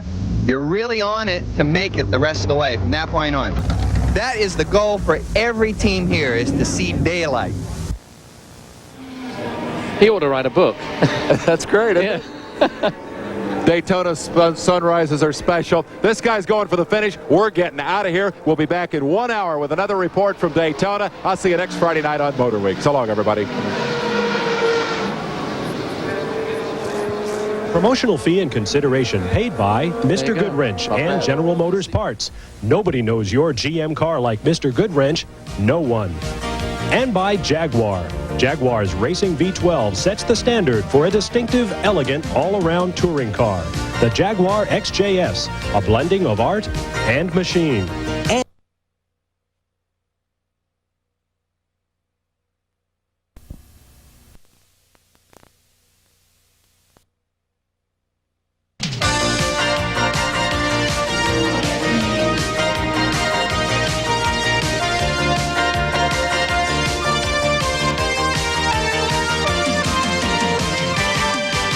CBS Sports, continuing live coverage of the 24 Hours of Daytona, is brought to you by Dodge, setting new standards of performance. and by BF Goodrich TA Radials. TA Radials, tested tough to make your car perform. Good evening, ladies and gentlemen. We are 8 hours and 16 minutes officially into the 25th running of the 24 Hours of Daytona. And we've gone through a shift change here in our exclusive live TBS coverage of one of the world's great sports car race.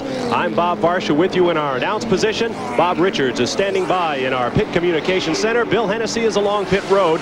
We are officially 38,839 miles into this silver anniversary event. Let's go down to the PCC now at Bob Richards to bring us up to date.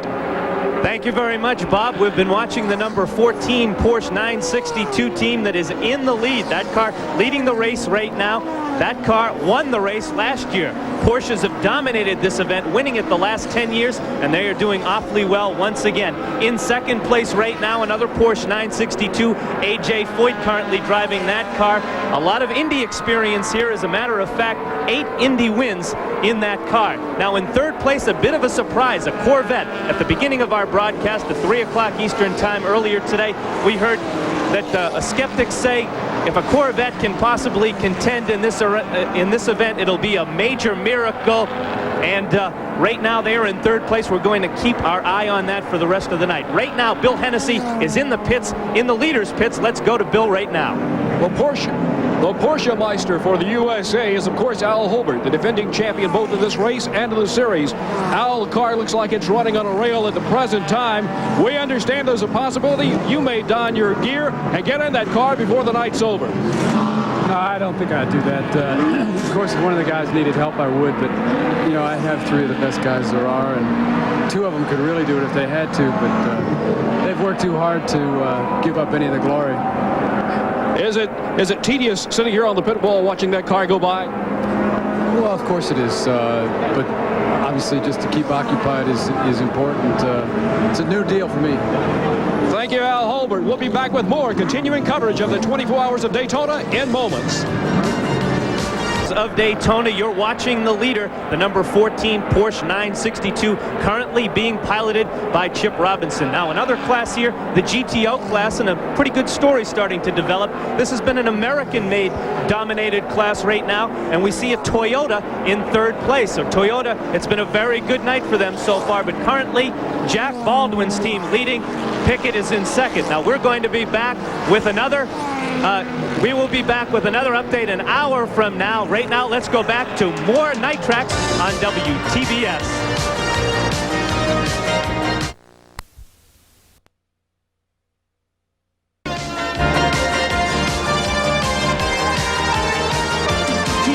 Sports, continuing live coverage of the 24 Hours of Daytona, is brought to you by BF Goodrich TA Radials. TA Radials, tested tough to make your car perform.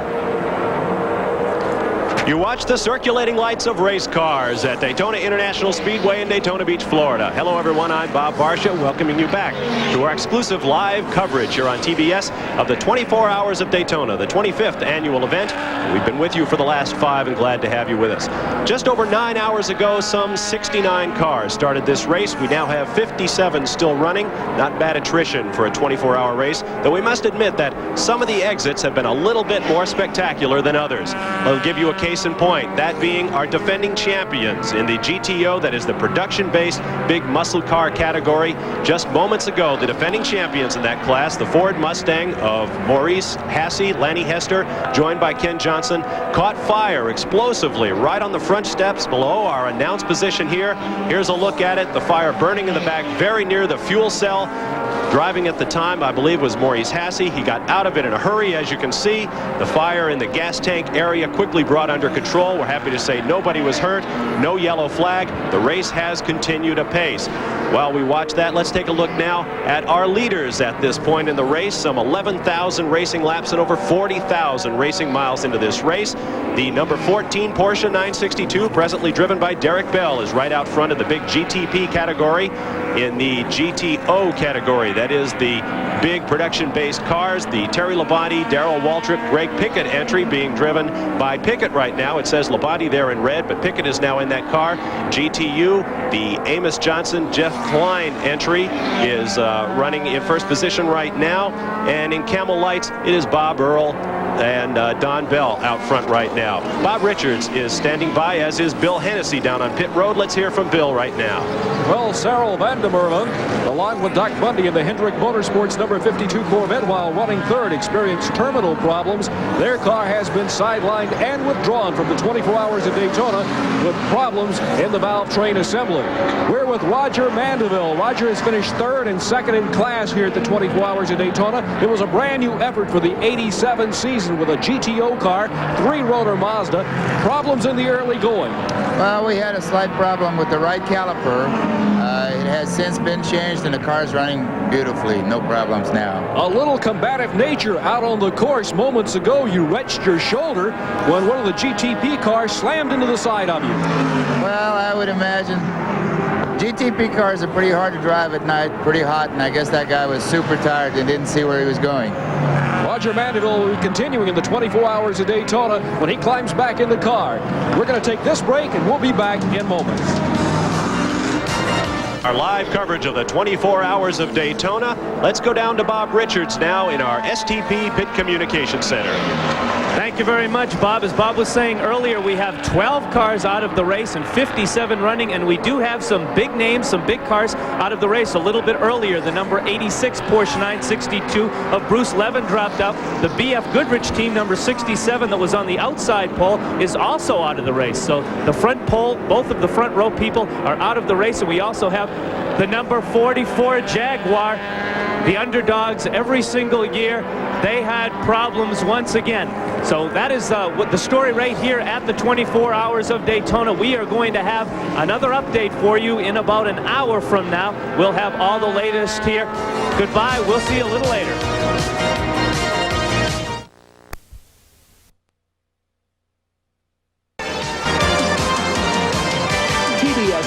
Continuing live coverage of the 24 Hours of Daytona is brought to you by BF Goodrich TA Radials. TA Radials, tested tough to make your car perform. Powerful driving headlights continue to circulate around the 3.56-mile Daytona Beach, Daytona International Speedway in Daytona Beach, Florida. Hello, everyone. I'm Bob Varsha. Welcome you back to another in this series of live updates from the 25th 24 Hours of Daytona. Just over 10.5 hours into this classic sports car distance run, and an eventful 60 minutes it has been. Just after we left you in our last update, fire struck the 4th place Porsche 962 being driven by endurance veteran Brian Redman. An apparent turbocharger fire spread throughout the engine compartment of this $300,000 machine. As you can see, the fire spread quickly and burned fiercely. But fire extinguishers were brought to bear quickly, and although the car was terribly damaged, Redman got away in good shape and talked shortly after with our Bill Hennessy in the pit area. Remains of a $55,000 Porsche racing engine. That's what I'm holding in my hand. It was a very expensive evening and an outing for you, Brian Redman. Extremely expensive. Those might be the most valuable pieces of metal that you'll ever hold in your hand. These aren't going to be very fond remembrances of the 24 Hours of Daytona for you, are they? Well, I suppose I've done 22 24-hour races now between Daytona and Le Mans. I've finished about 5 of them. That tells you what 24-hour races are like. Brian Redman, expensive afternoon drive here at the 24 Hours of Daytona. As that drive turns into an evening, we'll take a look at the top 5 now. In the absence of the number 8 car, Al Unser Jr. in the number 14 Porsche leads his father, Al Unser Sr. Rob Dyson in the number 16 Porsche in 3rd. Massimo Sigala in one of the great foreign entries. The Brunn Motorsports team from Germany now moves into the 4th position. The Hotchkiss machine, another father-son team driving together in 5th position. We'll be back with more from Daytona right after this. Back live, you're watching the leader, Al Unser Jr., circulating Daytona International Speedway, but there's big news also in the GTO category for production cars. Let's go down now to pit road and Bill Hennessy. Well, Dan, Dan Gurney is standing vigil here in his pits. His car's running first and third. Dan, do things appear to be going well here? I'm sorry, I didn't hear you. I said, do things appear to be going well for the two cars at the present time? Well, we're real pleased with it right now. Of course, the race is just about halfway. Usually this is when things start breaking early in the morning now. I know that you want to maintain your good luck here at Daytona and bring those cars home first and second. Well, we sure do. By the way, how's the America's Cup going? I wish I knew. Dennis Ossie, how's he getting along? I'm sorry I can't hear what... How's Dennis doing? He's doing very well, and he may be watching this broadcast. Of course, he's referring to Dennis Ossie, his driver who was injured out in California not long ago. From the 24 Hours of Daytona, I'm Bill Hennessy. Okay, thank you, Bill. As Bill mentioned... TBS Sports continuing live coverage of the 24 Hours of Daytona is brought to you by Coors and Coors Light. Beers with a difference worth tasting. Temperatures are in the low 30s at Daytona International Speedway at about 3:15 on a Sunday morning. Hello, everyone. I'm Bob Varsha, welcoming you back to our live coverage of the 24 Hours of Daytona. Let's take a look at the top five as they stand at this hour. It's a Porsche parade. German makes 1 through 5 in the GTP and overall categories, led by Al Unser Jr., Chip Robinson, and Derek Bell in the number 14 car. Earlier, our Bill Hennessy had a chance to talk with the newest member of that Al Unser Jr. team, Chip Robinson.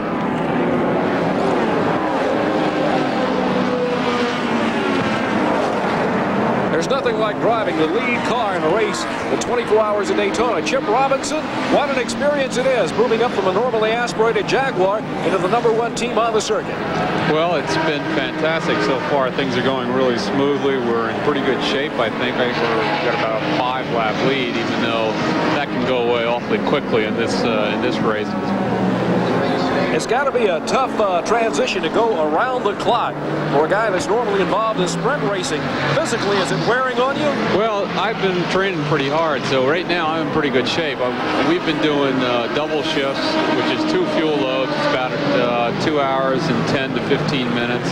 And I feel pretty good right now. I think the next one's going to tell the story. If I can get through that one all right, I think we'll be in good shape. What is the one major obstacle you're having to overcome racing around the clock? Well, I think the biggest obstacle is just the endurance, not only of the driver, but of the crew and the car, and just, not making any mistakes, realizing that it is a 24-hour race and keeping that in the back of your mind as you're trying to still be aggressive out there. Thank you, Chip, and best of luck. Hope to see you tomorrow afternoon at 3:30. Thank you. Ah, yes, there's nothing like leading. We'll be back with more live coverage of the 24 Hours of Daytona right after these words. Live at the 24 Hours of Daytona, where the GTO class for the big bore production-based sports cars has become quite a story. At this point, it's looking like it might be a Toyota sweep, and the reason for that is problems in the Chevrolet camp. Steve Potter has more on that story. I'm with Charlie Seelix of the Protofab Camaro team. Charlie, what happened when your driver, Darrell Waltrip, came in with a steaming radiator? Well, we got a little hole in the radiator, about 3 hours ago, with a little sealer in it. And hopefully we were thinking it would work, but it kept getting worse and worse to where we had to bring it in and change the radiator. And it cost us about 15 minutes, but I'm sure we'll make it up. Charlie, the engine must have gotten pretty hot. Do you think it can live for the rest of 24 hours? Oh, yeah. Darrell, I told him to run it no higher than 235. As soon as I got there, he called me and he says it's getting there, and he brought it right in. So I don't think we heard it. Hopefully. Okay. We'll be back with another update in about an hour. We're open all night in Daytona. See you later.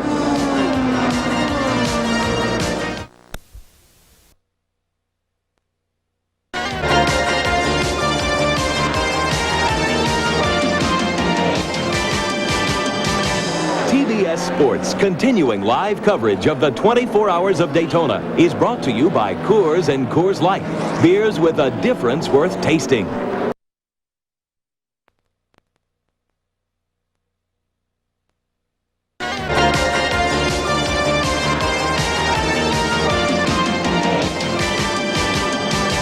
TBS CBS Sports, continuing live coverage of the 24 Hours of Daytona, is brought to you by Coors and Coors Light, beers with a difference worth tasting. You're looking live at Daytona International Speedway, where we have had a lead change. Hello, everyone. I'm Bob Varsha. Just moments ago, after 190 laps in the lead, the team of Chip Robinson, Al Unser Jr., and Derek Bell suffered a nightmarish pit stop and quickly turned a 4-lap lead into a 2-lap deficit. That's the bad news for our team. But first, some good news for that team. And for that, let's go to Bob Richards in our STP Pit Communications Center. Thanks, Bob. Yes, we do have some good news for Al Unser Jr. We're going to give out our True Value Leader of the Pack Award. At the 6-hour mark, it was Sullivan, and now at the 12-hour mark, it's Al Unser Jr. He gets a check for $500. But as Bob said, they did suffer a nightmare pit stop. For more on that, let's go to Steve Potter right in the pits. I'm with Kevin Doran, the crew chief on the Holbert Racing team. Kevin, your car came in at the same time as the #1 car. They left and your car was in for 15 minutes. Tell us what happened. Well, we came in for a routine brake pad change, and Al Unser Jr. was driving, had a suspicion of a right front suspension problem, and we had to replace the right front hub assembly with a failed bearing. So the brake pad change would have taken 3 minutes, and we spent 15 minutes to change the brakes and the hub. We'll be back with more racing from Daytona right after this. Back at our live coverage of the 24 Hours of Daytona, we have a new leader, Danny Sullivan, driving on behalf of A.J. Foyt, and Al Unser is the new leader in the race. But we want to tell you about another leading team, that in the Camel Lights division, Bob Earl in a Pontiac Fiero GTP, driving with Don Bell and Jeff Klein, are now the leaders. And a little bit earlier, our Bob Richards had a chance to talk with Jeff Klein. Standing by with Jeff Klein. And Jeff, you own a significant record. You have won a race with 12 different co-drivers. You're leading right now in Camel Lights. How do you get along with all these different drivers? Well, it's amazing. I don't know if I can even remember who all the 12 were, but you know, in this business, you get a chance to drive a car, you better jump at it, and I've been fortunate enough to win several times with different people. You're in the Fiero in this event. The car had never been over 6 hours before, so we're into kind of a new era. How's the car going? Well, the AT&T Pontiac's doing just great. We're ahead by a lap, I believe, at this point, and we're really surprised and very pleased. All the development work they've done over the winter has really paid off, and we're looking forward to passing 12 hours. Then we know we can also win Sebring. So the key to winning this race, we were talking a little bit earlier, consistency. Really is. If you're not consistent and you're not there at the end, you're not going to win. And you know, mechanical breakdowns happen, but if you make a driving mistake and put yourself out, you know, you have a whole year to kick yourself in the butt. So consistency is the key. Thank you very much. Jeff Klein, his Pontiac Fiero, currently #1 in Camel Lights. Now up to Bob Varsha in the tower.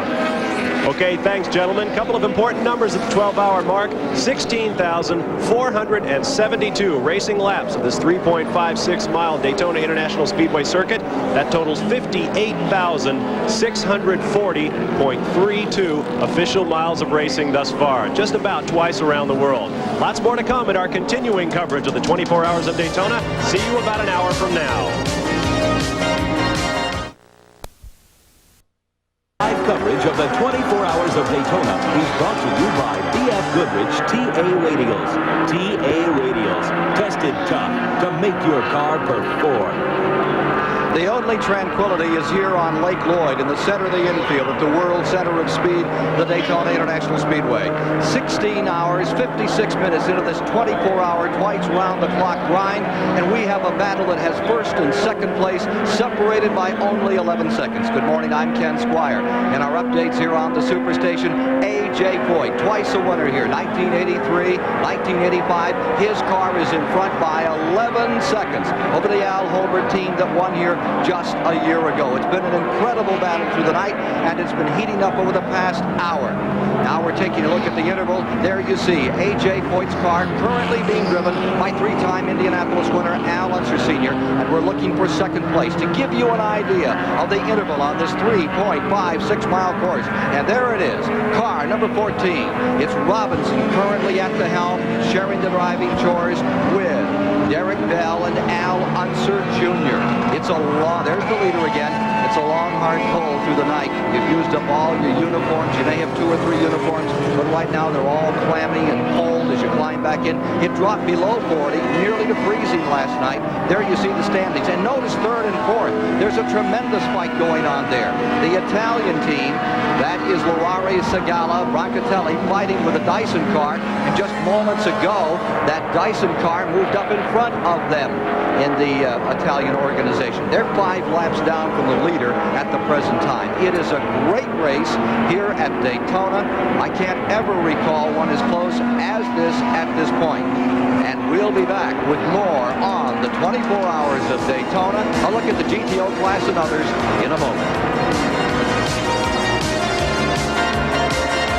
Munzer Sr. leading. Up, we have a late update from the pits. Let's go to Steve Potter.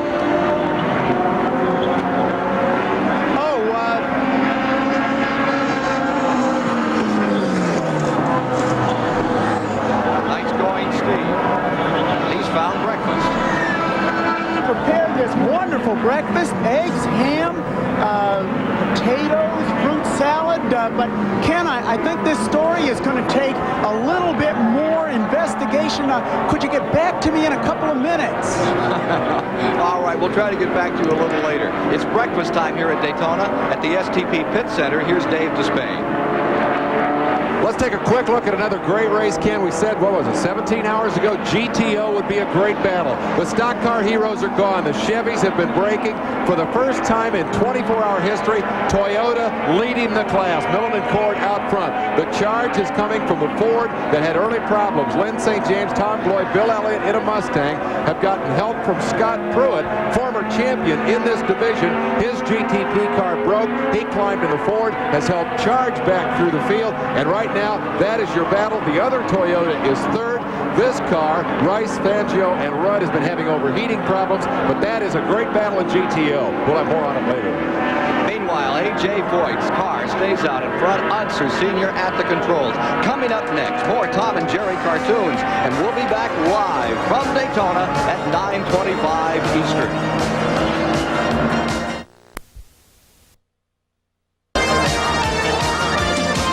PBS Sports, continuing live coverage of the 24 Hours of Daytona, is brought to you by Budweiser, the genuine article. Beechwood aged for that clean, crisp taste. This Bud's for you. Nearly 18 hours have been completed. 1,980 miles have been run. Hello, I'm Ken Squire here at the 24 Hours of Daytona. Our live updates continuing on the Superstation. There you see car number 1, the Voigt car. Al Unser Sr. driving, still in front by just seconds over Al Unser Jr. running 2nd place overall in the event. The GTO has had some action in the past hour. Here's the leader, Voigt's automobile. Let's review the GTO standings. Right now, it is the Toyota Celica out in front. Then Lynn St. James' car is running in 2nd place at Ford, followed by another Celica with Ricky Rudd currently at the controls. Take a look further back. Number 22, Scott Pruitt. He is running 4th in class, running 10th overall, and this is what happened to him just moments ago as they came to the tri-oval area. Down the main straightaway, being lapped by the leader, the entire nose piece comes off, the front clip comes up. Pruitt at 160 miles an hour guides the car to the bottom of the track and brings it in. Jerry Garrett talked with Scott Pruitt. Well, Scott Pruitt, what happened? It looked like the whole nose of your car flew off all of a sudden. Well, that's what happened. I was just going along, and the Porsche went firmly, and when the turbines came by, I just blew the whole front end off the car. Did it shatter the windshield? Is it drivable at all? Well, we're going to try and get it back together. We got to brace the nose frame, the windshield, some front body work. Hopefully we'll get it going again. Okay. Remarkably, in about 20 minutes, they had that car back on the track. Scott Goodyear is now driving. Car number 22 still unofficially in 10th place. More in a moment. Today, let's give away some money. True Value Hardware Leader of the Pack award for 18 hours goes to Al Unser Sr. Keep it all in the family. Junior got the last one. Sullivan got the first one. $500 apiece to the leaders of the pack here. Let me take a quick walk over here to talk with Bob Aiken, who has climbed out of his car after a driving stint. Could the wind alone have blown the front off of Scott Pruitt's car? Well, Dave, looking at the replay, it didn't look like there was any contact at all. There's got to be a lot of turbulence at that speed. It looked like he just got some lift when the bodywork is not designed to have lift, and it just pulled it right out. Nothing broke inside. Well, there's a lot of machinery in that nose piece, so it's amazing that they've got the car going again. You had a special interest in that car. Yeah, my son Bobby's been slugging it out in that car for the last 18 hours. He did a 3-hour stint last night. He's all excited that they're running about 10th place. Father and son teams are a big story here. The defending champion is also a story. Let's go to Jerry Garrett for that. Well, Al Holbert is kind of captaining both of these cars. And does one of these cars, the one of the 14, have an advantage at this point? Well, it looks like the number 1 car's got a little longer legs, and the other car he's running a slightly bigger motor. But you know, it's so marginally different. It's just really a tremendous race, and a credit to the drivers. Okay. Don't forget our wrap-up show at 3:05. It commences this afternoon. Coming up next on the Superstation, the Andy Griffith Show. Our next update from Daytona following good news at 10:30 a.m. Eastern.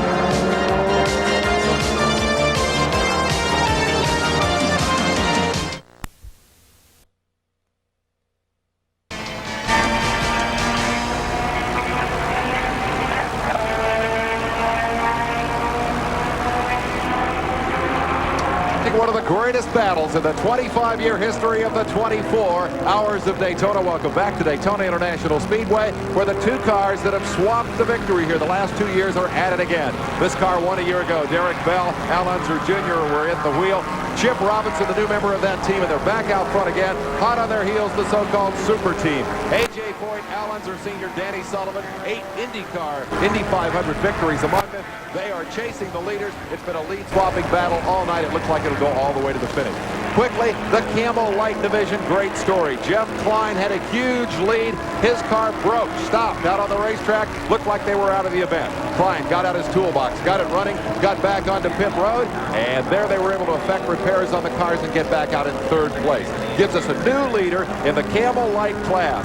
53-year-old Augie Pabst, the brewing executive, the 1959 USAC champion and old sports car racer who last drove this race 24 years ago and crashed. His car is back out front. Current driver Tom Bagley is a 2nd-generation racer. We'll be back with more right after this.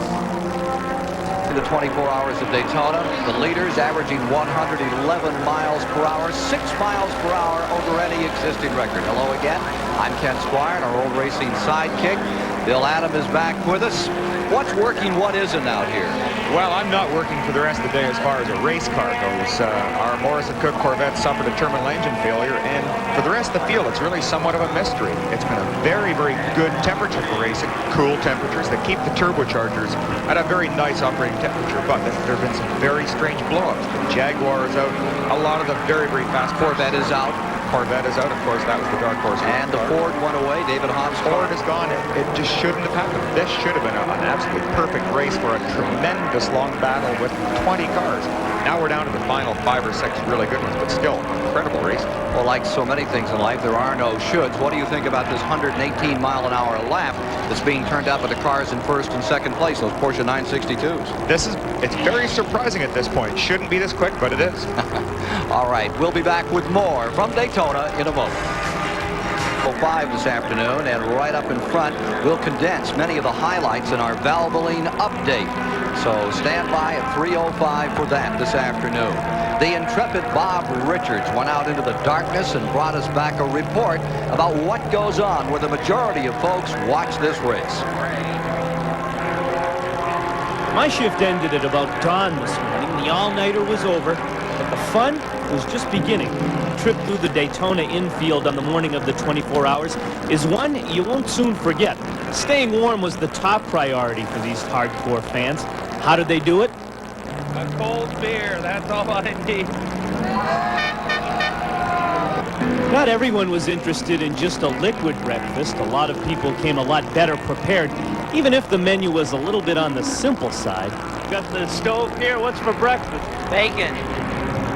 Got bacon? Just bacon. In the frying pan right now is this car at 118 miles per hour. Our next update during the movie at 11:07 Eastern. This live coverage of the 24 Hours of Daytona is brought to you by Budweiser, the genuine article. Beechwood aged for that clean, crisp taste. This Bud's for you. And by Dodge, setting new standards of performance. 19 hours, 33 minutes into the silver anniversary 24 Hours of Daytona. Hello again, I'm Ken Squire. And while the Al Holbert 962 leads the A.J. Foyt car by about a minute, there's a tremendous battle continuing in the GTO class. For the first time in the 25-year history of this event, a Toyota Celica may be on its way to victory. Dan Gurney's All-American racer, Steve Millen, driving currently in number 98, teamed with Chris Cord. The California drivers are out in front by 7 laps over the Ford, now being driven by Lynn St. James. And then the second Toyota Celica, Ricky Rudd at the keyboard now, is in 3rd place. You know, there's so much motivation to win by drivers, by sponsors, but the underlying motivation here for this car is their #1 driver, who is back in California, hospitalized, broken feet, broken ankles after a practice crash 1 week ago at Riverside, California. There's a sign in the pit area for the All-American racers dedicated to the man who they want to win this race for. As you watch number 98 scurrying through the infield, Dennis Ozzie is the man they want to come home first for in this event. Dennis had done the testing on the car, and then before he could come here had that serious crash at turn 5. So as it stands, we have Toyotas running 1st and 3rd, and sandwiched in between the Lynn St. James, Tom Gloy, Bill Elliott car. Incidentally, the Ford of Greg and Pruitt with Bob Aiken Jr. is back in 4th position. We'll be back with more of the story of Daytona after these words. Pit Communication Center, headline story here, big romp and stomp Porsches in a tremendous battle for the lead. In the shadow of that story, a great battle for the smallest cars in the race, the GTU division. I like the story of the 75 car, a 7-year-old Mazda RX-7. Talk about a history. It's won 4 championships, 6 24-hour races, defending champion in the event. Right now, Bart Kendall is driving, the defending series champion. His brother, Tom Kendall, is out of the car. They have a little motor problem. They're running at about 80% capacity. They're a couple of laps down to the lead car. And with the lead car story, let's go to Jerry Garrett. Well, down here, Amos Johnson's the lead driver on this team, and seems like it's been a pretty routine run for you guys. We had to replace a starter motor in the middle of the night. Other than that, it's been pretty straightforward. We haven't had any unscheduled pit stops. We just got through doing our 2,000-mile stop, I guess you'd call it, and that should get us to the end of the race, except for just putting gas in it. We put new tires on it, new brakes on it. I'll get in the car and run the last probably 3 hours. Okay, well, I'm sure that Kendall car is going to keep you guys honest. Well, that is your GTU division story. And meanwhile, wait a minute, the 75 car has just blown up. That is the 75 car, the 2nd place car in the GTU division. It has stopped, and it looks like Bart Kendall is climbing out. So Amos Johnson may well be home free. That's that old 7-year-old warhorse, but it looks like it's run out of oats as Kendall climbs out of it. Quickly, let's wrap it up here. The Porsches are battling up front, and the Bell Robinson Unser team has a narrow lead over Foyt, Unser, and Sullivan. Stay tuned with the Superstation as Fire Creek continues, starring Henry Fonda and Dean Jagger. We'll be back at 12:22 Eastern Time. 24 Hours of Daytona is brought to you by Budweiser, the genuine article. Beechwood aged for that clean, crisp taste. This Bud's for you. And by B.F. Goodrich TA Radials. TA Radials, tested tough to make your car perform. With 3 hours and 12 minutes remaining, it is the closest 24-hour race in Daytona history. A minute and a half separating the first place car, Bell, Unser Jr., and Robinson, from A.J. Foyt, Al Unser Sr., and Danny Sullivan. There you see the top 5, all Porsche 962s. 15 of them started. 6 remain in the top 10 at this time. Bill Adam along with Ken Squire. We've got a great GTO battle shaping up too, Ken. The Toyotas are showing absolutely amazing speed and reliability, and they're beating Ford at their own game. first and third, Ford is second, but very close. Lynn St. James in that Ford running at 8th place. A.J. Foyt's car was in just moments ago for this pit stop that we recorded. The A.J. Foyt automobile, car number 1, coming in, and there's a change of drivers here. Danny Sullivan stepping out, coming into the car. They came in early, incidentally, by some 10 laps. There was a flat tire on the car. And at this moment, Al Unser Sr. took controls. And as we look at the race, we have Unser against Unser, father against son, battling here in the waning moments of this 1987 24 Hours of Daytona. Left rear tire there, and there's your leader again. That's the Al Holbert car, Derek Bell of Great Britain, Al Unser Jr. at the controls. Here's the story from Jerry Garrett. Well, down here between the two pits for the Al Unser Sr. and the Al Unser Sr. crews, we noticed that Al Unser Sr. is reeling in his son about 3 seconds a lap. He's got the boost up, that's why. But he knows that's the slow way to do it. The quick way to do it is going to be to make up time here in the pits. They got 3 pit stops, all routine left to go. By getting in and out quickly, they can make up big chunks of time. And that's where these teams figure the race is going to be won or lost right now. For more on that story, let's hear Chris Economacki's report. Back in the days when A.J. Foyt started racing, you loaded your car up on the trailer in the morning, went to the track, threw dirt at your contestants, put it back on the trailer, we're home in 12, 14 hours. Here at Daytona is the chart of the number 1 cars a day. 20 pit stops have been made. A low of 49.1 seconds, a high of 4 minutes, 15 seconds, and every item that's been performed on the car is logged here. In fact, what's to happen on the next pit stop is here, and we don't know what time it's coming in. It's very organized. This method, established years ago by Peter Gregg, a great endurance driver, and the system is still being used today. More from Daytona coming up as we follow the last hours of the 24 hours in the Silver Anniversary race. Superstars, Foyts, Unsers, Sullivans. It's also a race for some 200 other drivers. Who are they? Oral surgeon, airline pilot, advertising executive, committee staff, United States Senate, professor of pediatric ophthalmology. I hope you know I'm an actor. Garbage man. I don't care if you're 20 years old or 70 years old. The name Unser means something to you for a race fan. For 5 decades, the name has been in the headlines, starting with Uncle Louie, the grand old man of the mountain at Pikes Peak, won there in the 30s.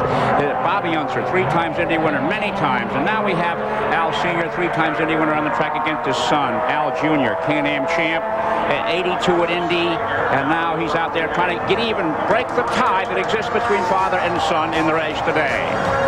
Okay, stay tuned to the Superstation as Fire Creek, starring James Stewart and Henry Fonda, continues. The next 24-hour update at 1:34 p.m. Eastern.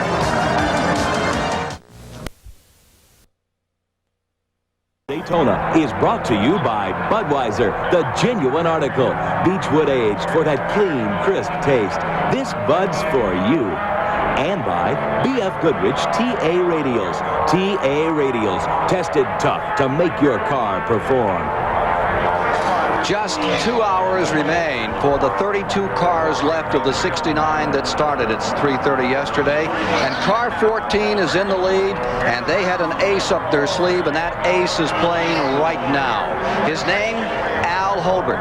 The man who owns the car, who was not going to drive, has just relieved Al Unser Jr. in car 14.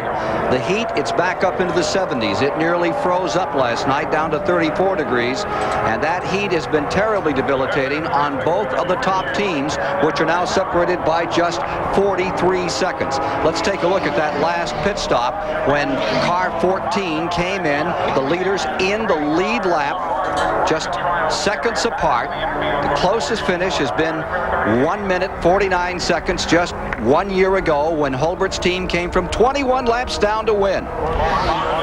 Now you see that Al Holbert is in, and then he was away. What's the reaction of the team in second place? Jerry Garrett had that story. Well, AJ, it looks like Al Holbert's played his ace. He put a fresh driver himself in the car to sprint to the finish. What do you think about that? I'm going to have to sprint myself. You're going to get in shortly and go to the finish. Is it going to be, are you tired? Well, yeah, we've been up all night. All of us racing. You know, we had some problems during the, night hours, but everybody had problems. But, yeah, he's fresh, so he'll be all right. I guess the question everybody wants to know is, can you win it? Well, we're not leading now, but we're not giving up either. Okay, well, AJ never gives up.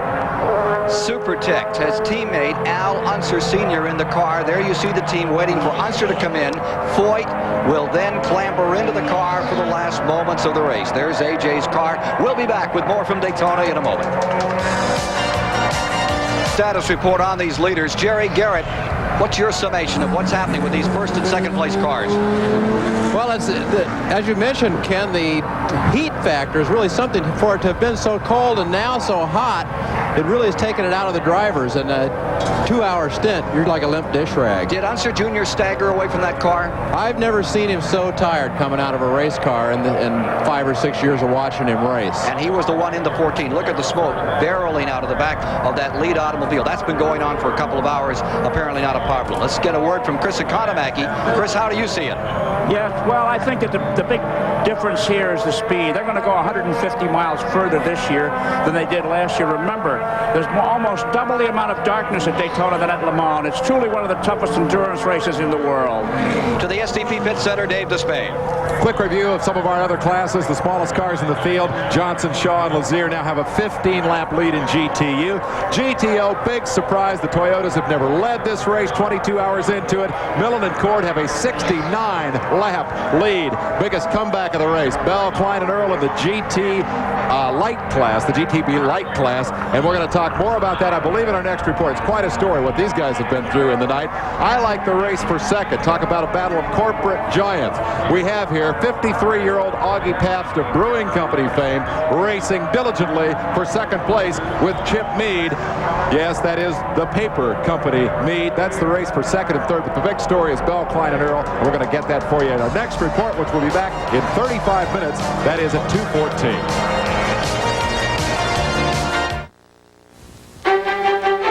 The best cooks know that in order for a dish to be truly exceptional, it requires 3 essential ingredients. 1 part skill, 1 part art, and 1 Daytona is brought to you by Budweiser, the genuine article. Beechwood aged for that clean, crisp taste. This Bud's for you. And by B.F. Goodrich TA Radials. TA Radials, tested tough to make your car perform. 1 hour, 20 minutes remaining in just 2 more laps. They will be breaking records here at Daytona for distance coverage in this Silver Anniversary Classic. At 111 miles per hour, the lead right now belongs to the Al Holbert car. Al himself is driving. He has a 1-minute, 33-second advantage over the A.J. Foyt car, and Supertex himself is at the wheel. Then the Lowry car is running third. The Dyson car is in fourth, and it is the Adams-Hotchkiss car running fifth with Bob Aiken's 962 back in sixth position. There's a great story developing in Camel Lights. It started this morning about 6:30. The car number 01, the Spice Engineering Pontiac Fiero, is now back in front, but at 6:30 this morning they had a 28-lap lead. Then Don Bell spun off pit road, hit the wall. They took 16 laps to fix the car. Then they led by 12 laps. They had Jeff Klein in the car. That car then died on the course. He's a pretty good mechanic. Talked to the crew. They got it fixed. Got onto pit road. Made repairs. They lost 19 laps. Fell to third. And now, lo and behold, they're back leading in the Camel Light Series. More from the 24 hours of Daytona in a moment. Make it 2 in a row. These cars use a lot of fuel, and Dave Despain went to find out where it all comes from. This may look like a pretty ordinary gasoline pump, but this is not a typical trip down to the convenience store to fill her up. What we have here is a couple of 55-gallon drums that are about to be filled up with Union 76 racing gas. Let's take a look at this rather unusual trip to the service station. The nozzle goes in just like it would in your family car, but the meter on these pumps tends to run a little faster than the ones at the convenience store. $3 a gallon is the going rate for the Unical Racing fuel, the official fuel of the event here. So you got 2 55-gallon drums. Let me do some quick arithmetic. What are we talking about there? $330, I guess, for a fill-up here. There are a couple of differences in this particular service station. First of all, it's full service, and it's hard to find those anymore.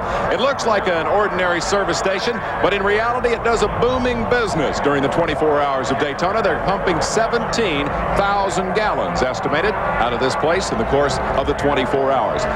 Have you ever pulled into a convenience store late at night and been irritated by those little signs that say, pay first?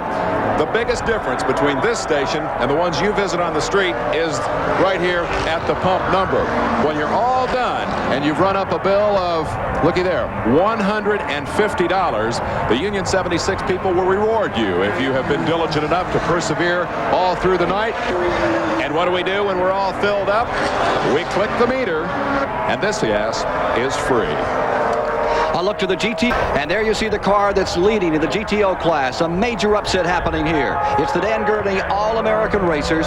It is Chris Cord, grandson of the Cord who started the car in American Airlines, and New Zealand's Millen at the controls of that car, leading over St. James, Gloy, and Elliott in second place, 9 laps down. Can they hold on? Last year they broke transmissions. This year it seems to be staying together for them. Remember, 3:05 will be back with you, and we'll have a Valvoline update to tell you about the 24 hours.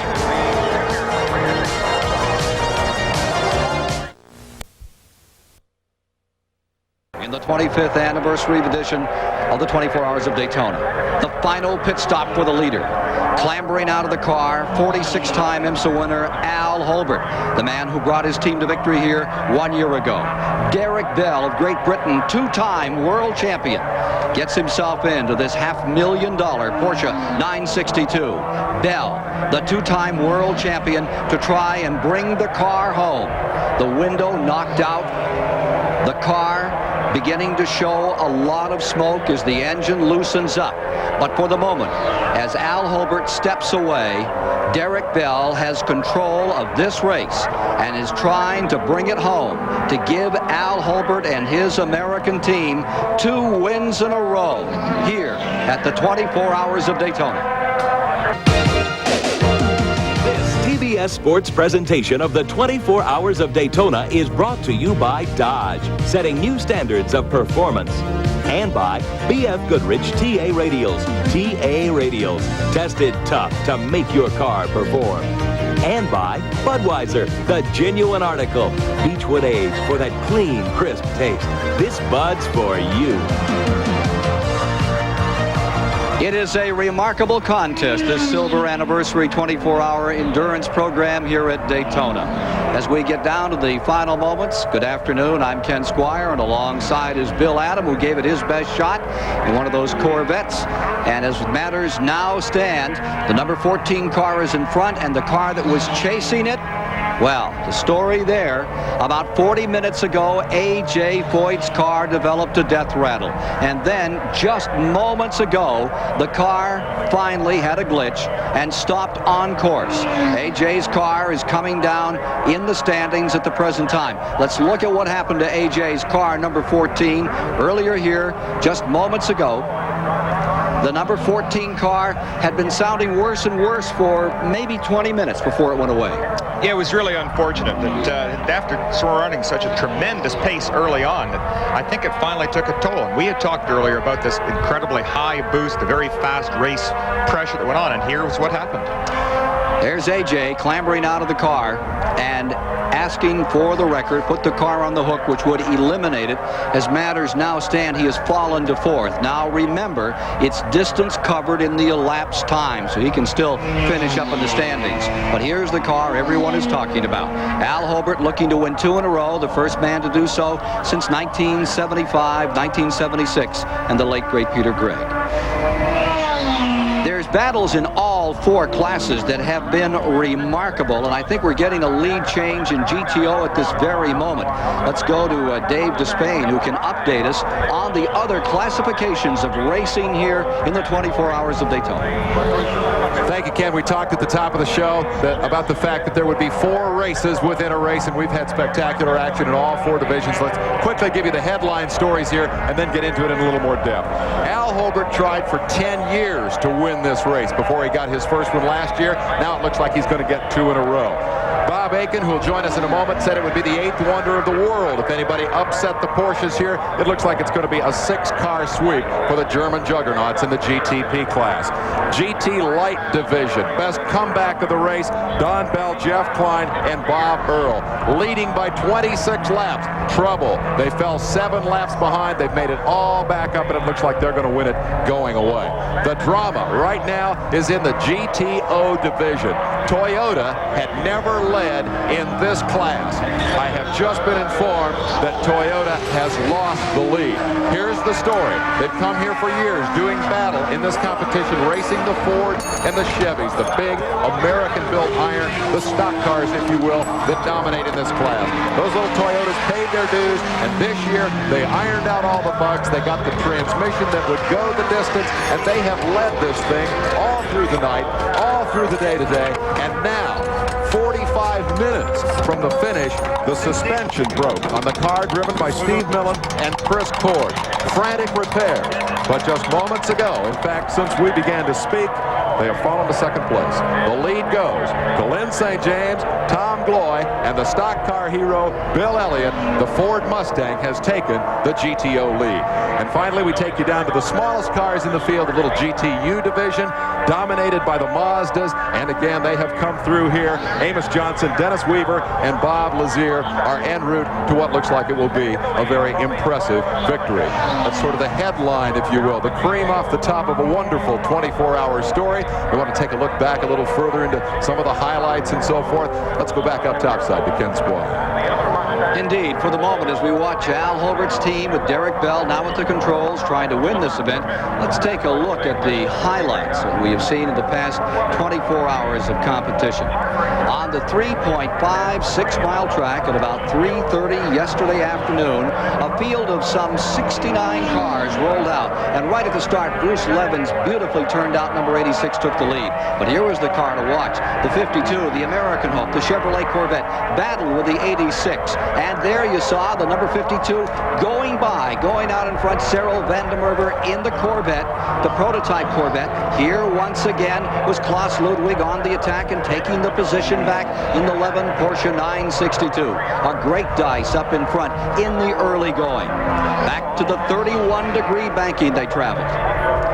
Later on, you see the Corvette just barely off course. Then the car was in. Driver change here, and Doc Bundy of Atlanta, Georgia, assuming control. The Jaguar put up a great scrap in the early going. This is car number 44, the Tullius Jaguar, which was up at the top 5 in the early going until about midnight. Great battle here. That's the Dyson, car number 16. Price Cobb making this incredible move on the outside to take the lead. Really spectacular. This is hard brake at this point. 200 miles an hour, right down to 50. Now there's one of the Ford cars in trouble, watching Scott Pruitt call it a day in the Probe. Darkness beginning to settle over the Daytona Speedway at 6:02 the sunset last night, and there was trouble in the infield. Here's Lanny Hester's car, winner in GTO a year ago, catching on fire. He was not to win it again this year. There were other fires during the night as well in automobiles, but none perhaps not as dramatic as the Lanny Hester incident. In the going, here's the Jim Busby car, number 67, the B.F. Goodrich car. They had gone as far as third. Remember, they finished third a year ago. They had valve trouble before the race was over and were not to finish this event. They had been right up in the top 3 in the first 8 or 9 hours of competition.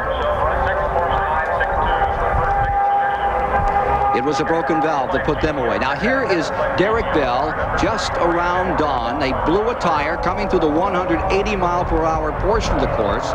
He was able to get the car on pit road, make the tire change. No dramatic charge like a year ago from 21 laps back. Here was the story throughout the morning. A.J. Foyt, Unser Sr. and Sullivan, and look what happens to the Scott Pruitt car. The Roush Mustang loses the nose. I've heard of getting your doors blown off, but never the front end of your car. They were able to repair this car number 22, get it back in competition after this remarkable incident in the Tri-Oval.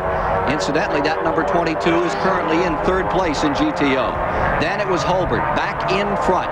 and it was Hulbert to take over the driving chores. He'd been listed only as owner, but right now he may be on his way to his 47th win. At one time, the interval between first and second was just down to 43 seconds. A year ago, in the closest 24 hours in history, it was decided by 1 minute and 49 seconds. Not to be then, not to be this year, as that number 1 is now out of the race. Here's that Cord car, Chris Cord and Millen, who had been leading in GTO until just as we came on the air. This is the lightweight car. There's the 01 that's been leading in the Camel Light Series through most of the going, fell all the way back in the ninth. They went back to 19th position at dawn. They have gone back in first place, Bob Earl and company, in that Camel Light Pontiac Fiero. It's been a great race to date, and until just a few moments ago, that's car number 71 in the Amos Johnson team. There's the Kendall car with whom they fought through almost 6 straight hours. They were in the same lap, but say goodnight to the Kendall car, and it looks like Amos Johnson and Dennis Shaw, are on their way once again. Now here's that final driver change. Derek Bell about to get in the car and replace Al Holbert. That's Al Holbert getting in. Correction, I'm sorry. Al Holbert getting in here, relieving Unser Jr., who was really fit to be tied, very exhausted at that point in the race. Not much air conditioning in those cars. Those little side windows, $700, and both the leader and the second place car broke them out trying to get more air into those machines, but it also raises havoc with the aerodynamics as they clear the banking on this 31-degree east and west end of the Daytona Speedway. Well, it's a problem because a race like this takes such a toll on driver fatigue. You really have to play a give-and-take game. Do you sacrifice a little aerodynamics to make the driver more comfortable? Very important. The 5-time IMSA champion, Al Holbert, is standing by on pit road with Jerry Garrett. We're down here with Al Holbert right now, and Al, it would seem that your strategy has been vindicated in this particular race. You're way out in front. Well, we are, but I have to say that I've been a racing fan and a person involved for a long time, and I've never met a tougher competitor and more of a gentleman than A.J. Foyt, and that's a newly found opinion, and I really respect him and his team. Is it nice to go out there and race with him? I guess it's kind of a fulfillment of a dream for you to race guys like that. Well, it's good fun, and I had a taste of that years ago in the IROC, and it was certainly a thrill, and it still is, and certainly this is our turf, so to speak, and I welcome him, to make an effort like he has, and of course all our other good customers, Porsche supporters who've done a wonderful job too, but I just feel that just that extra special feeling about him right now. Okay, well, we'll be back with more from the 24 Hours of Daytona right after this.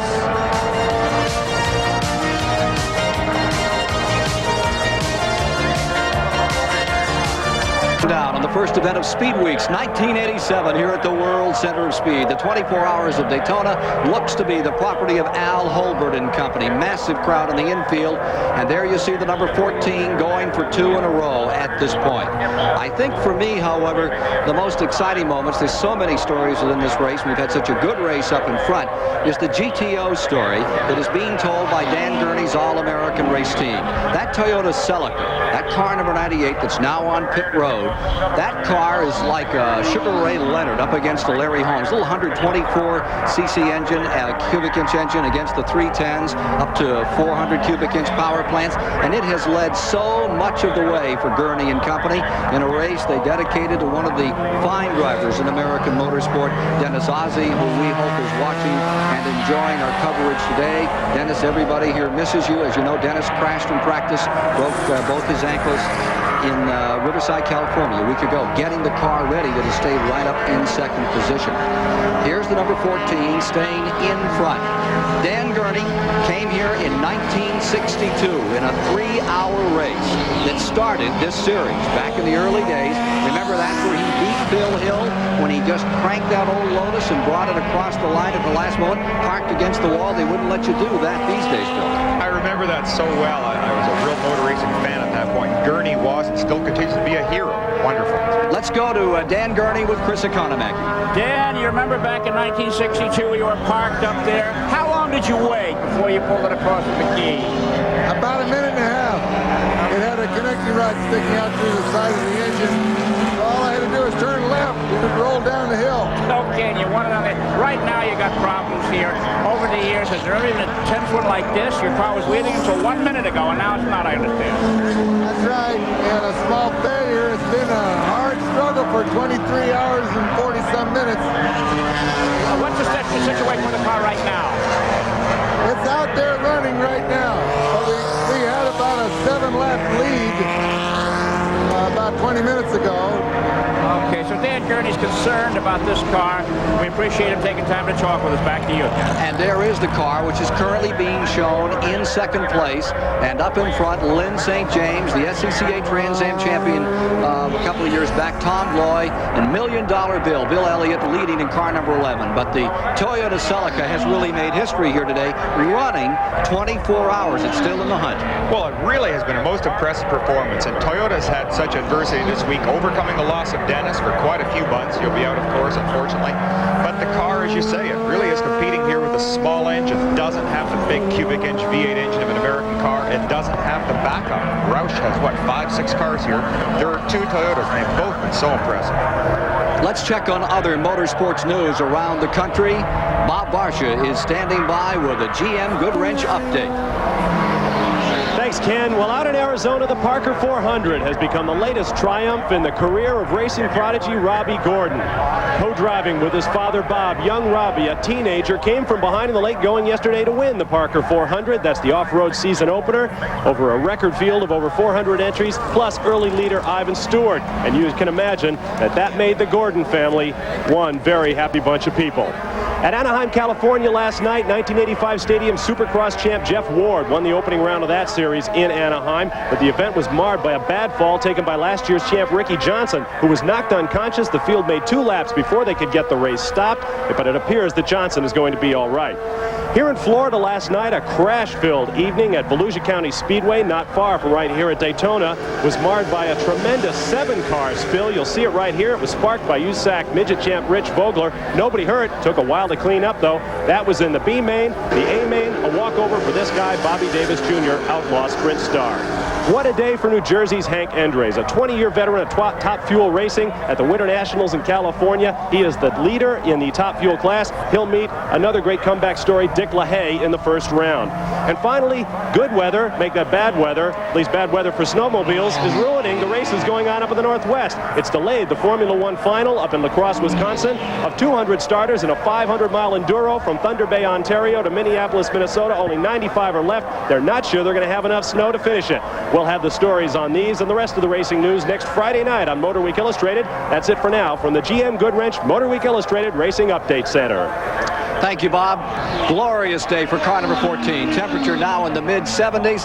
Al Holbert and company on their way to victory here in the 24 hours of Daytona. If it can just stay together, let's see, 23 hours, 49 minutes have been completed to date as 14 continues to roll. The crowd in the infield awaiting the finish of this one to see if indeed Al Holbert's team can come through with the second straight. And we'll be back with more from Daytona after these messages. Finish upcoming. Stay tuned.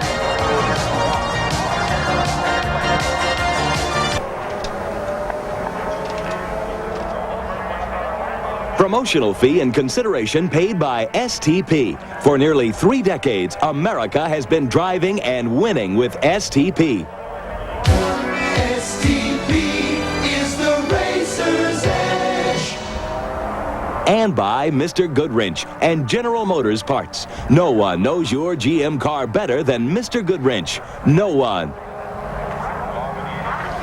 2,670 miles thus far covered by car number 14, averaging 5 miles plus over the record of a year ago. Just about 110.8, 105, the mark from a year ago by the same racing team that stays out in front. 8 laps over the second place car, which is another Porsche 962 Larari Segala Bruntichelli. And in third spot is the Dyson car. car that was leading earlier, Price Cobb and Vern Chupan of Australia. And now you can see the leaders beginning to gather up for the typical sports car Daytona finish. $263,000 at stake today. Pretty good for a sports car race, pretty meager compared to the $1.5 million for the Daytona 500 a couple of weeks hence. Yesterday, we left Chris Economaki here at the Kmart of parts for the Porsche people. He was checking on prices and what goes on, and Chris is back there today to see how much was sold.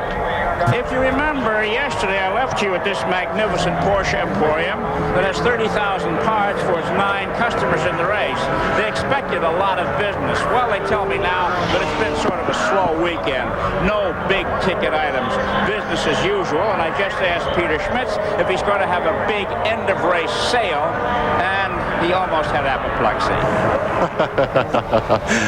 We develop a lot of memories in the 5 years we've come here to cover this race. I recall the second time, I guess it was, when we were here, when Mario and Michael Andretti teamed up in the first Porsche 962 to come to America. Second generation driver at the wheel. Look at our father-son stories here today. We have Al Unser Jr. beating his father, Al Unser Sr. today, when the IndyCar Super Team effort blew a motor late in the race. And just below them in 5th spot, the Johns Hotchkiss. John Jr. and John Sr., they're going to finish 5th here today.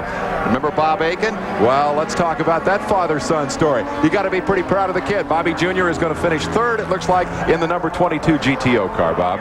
Yeah, after a real shaky start, an accident on the first lap by one of his co-drivers, and they brought the car back, and then they had a colossal accident some hours ago where the whole front of the car came off, and we really had the car out in our minds anyway, but the Roush team did a fabulous job. Got the thing back together and on the track and 3rd in class. A painful question for me to ask, but Dad got 6th in class, and the kid's going to get 3rd. Who buys the steak tonight? Well, I think we're going to see who takes the most prize money home, and we'll argue about that when we get home.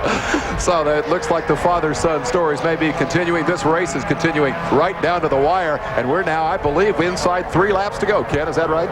Something like that. We're showing 24 minutes. We're showing 23 hours, 56 minutes now complete, with about 4 minutes to go, maybe 3 laps, something like that. And the car out in front is this number 14. You know, this is going to be the 2nd win in a row for Chip Robinson at the November IMSA finale. The International Motorsports Association, the sanctioning body, whom I might add have done a magnificent job with this race. I'm not blowing smoke. They really have done a good job. This kid Robinson has been part of the team, came home victorious with the Jaguar organization. Switches teams now, and he's going to win the 24.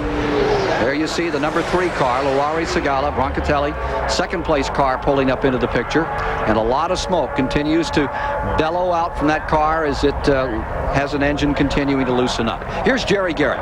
We're down here with Jack Roush, who brought a lot of cars and had a lot of problems all night, and looks like you're going to pull it out. You wouldn't believe it. Well, you know, the thing about these 24-hour races, it's really exceptional. If anybody can race for a whole day with having a problem occur of some kind. We had our problems early, and we fought them all night. We've never had such an uphill race. I know how sad it is for somebody like Dan Gurney's team to have their problem right in the last minute, but we felt as bad about our early problem, I'm sure, as they did their late one, except we suffered all night with ours. Our drivers, Bill and Lynn and Tom, just drove fantastic. They never missed a beat. Ford Mustang was just super. I couldn't be any happier for the crew that we brought here, and our new team manager, Bill Fingerlow for GTO. We just had a great day, and we're looking forward to really contesting this GTO series all year for Ford Motor Company. Okay, thanks, Jack. We'll step back here just a little bit and keep rolling on this. The crew's got a present for Jack.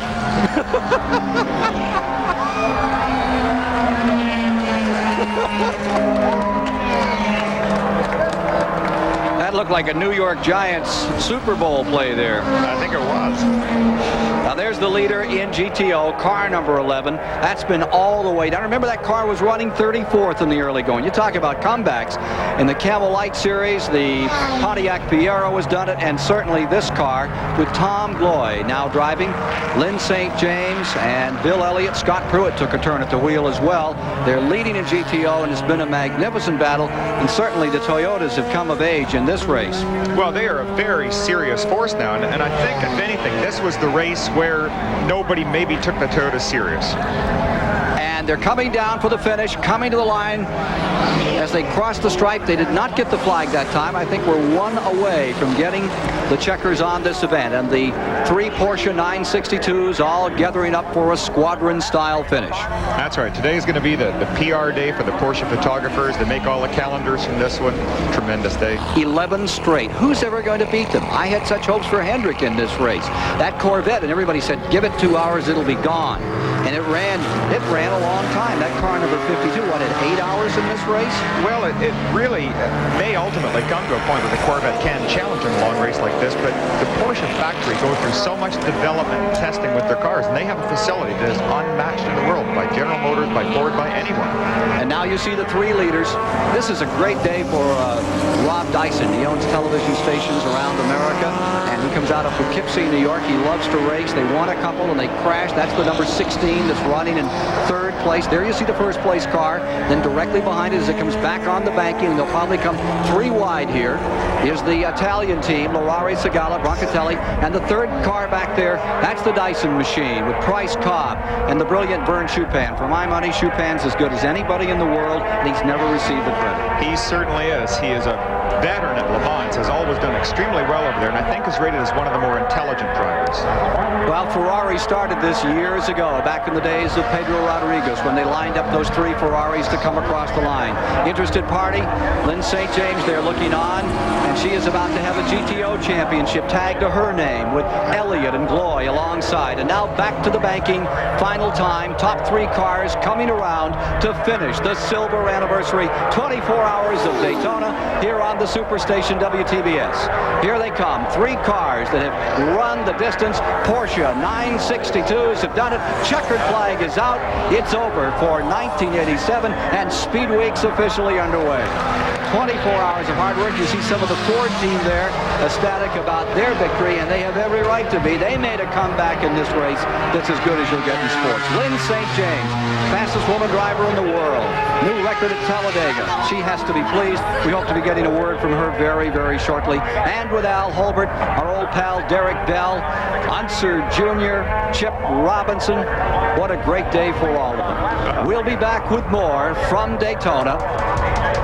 Into Victory Lane. Eastern Airlines will present Victory Lane today here on the Superstation, so please stay with us. You live here at Daytona Beach, and pulling into Victory Lane is Derek Bell of Great Britain, the 2-time world champion, another time victor here at Daytona. Chris Economaki is standing by, and let's go to our Eastern Airlines interview with the champions here today. Right here, TV. Okay, Derek, hello again. How are you? I'm just fine. Golly, you're all wet. Is a roof leak? Well, it's just that the window was open a little, and it drew all this hot air in from the engine. They tell me that you guys really got adversely affected by the climate inside the car during the course of this race. How bad was it? Well, we just drove our hearts out the whole way, and just today, once the windscreen had gone, or the window, just too bad to drive, it's just too hot. What's the problem? Well, it sucks all the air in from the engine, you see. Compared to Le Mans, Derek, harder or easier? Much harder. Really? Oh, yeah, much. In what way? It's just so hard. There's not a 4-mile straight, is there? Oh, that's true. That's a restful straight, huh? It certainly is. Okay, you know who's here? The president of Porsche and the PR director. All to watch you take another Daytona 24 hours victory. Thanks so much.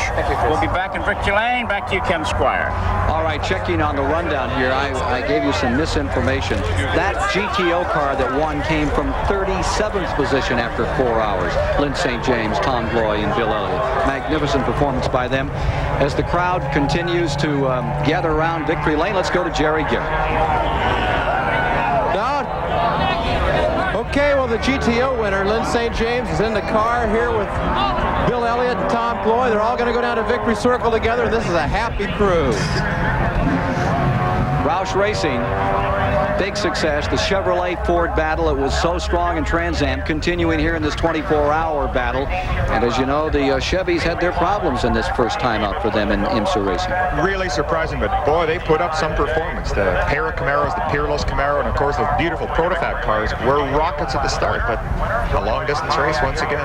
Climbing out, deep breath, and for a moment silence over the racetrack. There are the final standings in GTO. Millen and Cord. The Toyota comes back for second. Aiken Jr. Junior Pruitt, Deborah Gregg in another Mustang. And remember, that car had problems from the outset of the race. Came back to finish in third.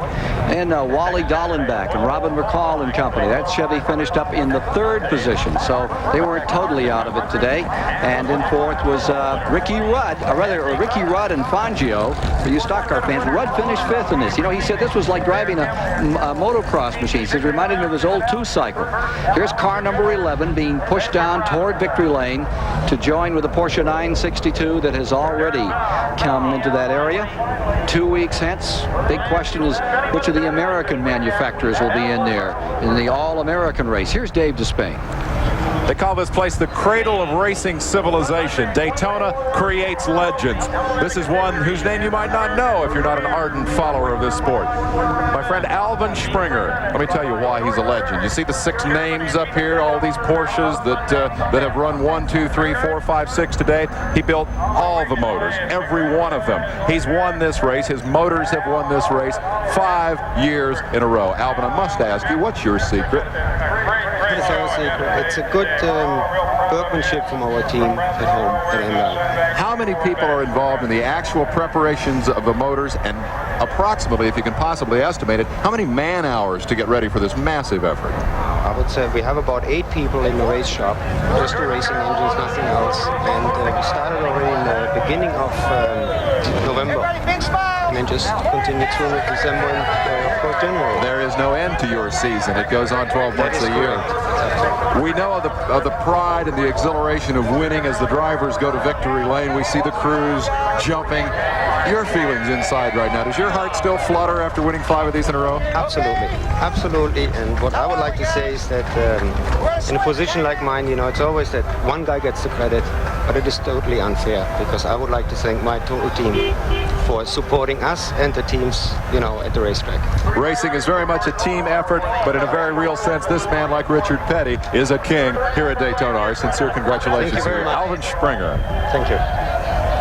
Let's for just a moment talk about GTU and not forget that for the 6th straight year, Mazda RX-7s came home. Amos Johnson, Dennis Shaw, Bob Lazier finished in first in the GTU classification, and it was Mazda first and second, a Porsche 911 coming through in third spot.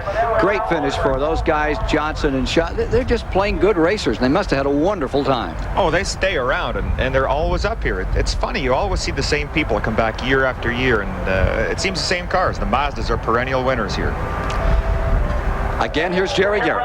Okay, well, we're down here with our colleague Lynn St. James, and I guess this has to be your biggest victory in racing. It certainly is. My first road race as a spectator was the 24 Hours of Daytona. It's what made me fall in love with road racing, and it has been a dream to run the Daytona 24-hour and then to win it, and so it's a culmination of a dream. You were saying earlier to me that your hopes were pretty bleak until just a couple minutes ago. Well, yeah, they were, because I know this happened to the Roush Racing team last year with the Mustang, where they led almost the whole race, and then at the last, you know, they were dropped out or had problems, and then they came in second. So we know how the Toyota team feels, but you know, we had to just keep trying the best we could with the Mustang. I cannot believe how well that car ran. I mean, it was not perfect, but it just kept trucking like, you know, just like a truck. It was good. Lynn St. James, who kept on trucking here at the 24 Hours of Daytona, and with Bill Elliott and Tom Loy are victorious in GTO. We'll be back with more interviews, more of the story of the silver anniversary, twice round-the-clock classic in a moment. In the Al Holbert team, 2nd straight year, first person to have a team that's won it back-to-back since the late Peter Gregg back in the mid-70s. Congratulations to him. Let's go back to the Eastern Airlines victory lane area, and standing by is Jerry Garrett. We're looking at the 3 winners in the GTU class: Bob Lazier, Amos Johnson, and Dennis Shaw. And Amos, this is the 3rd time that you've been involved with a winner at Daytona in the last 3 years. That's right. This car, this chassis, as a matter of fact, 3 years in a row, and we just wouldn't let ourselves believe it was going to happen again until we knew that even if it broke, nobody could catch us the last half hour. And then I turned in a couple of quick laps just for fun. Okay, well, congratulations to you, and we should also mention congratulations to the Camel Lights class winners, Jeff Klein, Bob Earl, and Don Bell. Thank you, Jerry. Well, it's time for our reporters roundtable here. Even though you were driving, you certainly qualify. What about it, Bill Adam? What stands out about this silver anniversary 24 to you? an incredible pace to this race, but I'm very, very happy for Chip Robinson, one of the co-winners in the Holbert Racing team. Chip probably has to be the most envied driver in North America right now. He is on with the perfect team, Holbert Racing. They've done it again. Let's join the a cappella choir down there at the STP Pit Center. David? I always so much enjoy this broadcasting brouhaha that wraps up the 24 hours of Daytona. Everybody gets to express an opinion, whether it makes a lick of sense or not. We'll start with the guy who just saw his first 24 hours. Bob Richards, how are you going to remember this thing? Well, Dave, of course, I worked last night, and seeing the incredible punishment that these cars take, watching them in the pit stops with those turbochargers coming in glowing red in the night, that's a picture I'll remember for a long time. Chris Economaki has missed a grand total of 1. Can we come all the way to the other end of the line to the guy who has seen 24 of 25 of these races? Chris, how do you remember this one? Well, it's longer than the other ones. I remember that. It's still 24 hours, but it seems to be longer. No, it's much more professional. It's much faster. It's much more trying, both on the men and on the machines. It's much more business-like. It was a fun, sporty thing at the outset. Now it's very, very serious business. Bill Hennessy from the pits on the night shift. Well, I was glad that you gave recognition to Alvin Springer, who built all the motors for Porsche, but the unsung heroes are the guys that work in the pits and replace the starters, replace the brakes during the night, and really jeopardize their personal safety during the running of a 24 hours of Daytona to see the checkered flag. I have a bit of a logistical problem. Jerry Garrett has just joined us way back at the other end of the line. Is it appropriate for us to go back up? Are you out of breath, or are you able to talk to us, Jerry? Well, a little bit of both. Your memories. I know that in this particular race that I've probably seen the stereotypical A.J. Foyt performance. Everybody wonders if the fire's gone out for this guy at 52 years of age. No, he'd still rather win or blow up. Exactly. And we move on down the line. Bob Aiken has been my colleague here in the STP Pit Center. Bob? Well, the 8th wonder of the world didn't occur, Dave. Porsche didn't get beat again in the, or for once in the Daytona 24-hour, but several teams put up a good show. I thought Bob Tullius's Jaguar team did a great job, and the Hendrick Chevy Corvette team looked good. And one of these days, we're going to have some problems on our hands. This comes from a Porsche owner-driver. Steve Potter was also on that night shift along pit road. Steve, how about it? My memory is going to be of that Corvette GTP car, even though it only went 15 hours. I think it showed that it's going to be a tough competitor in the next 16 races on the Camel circuit.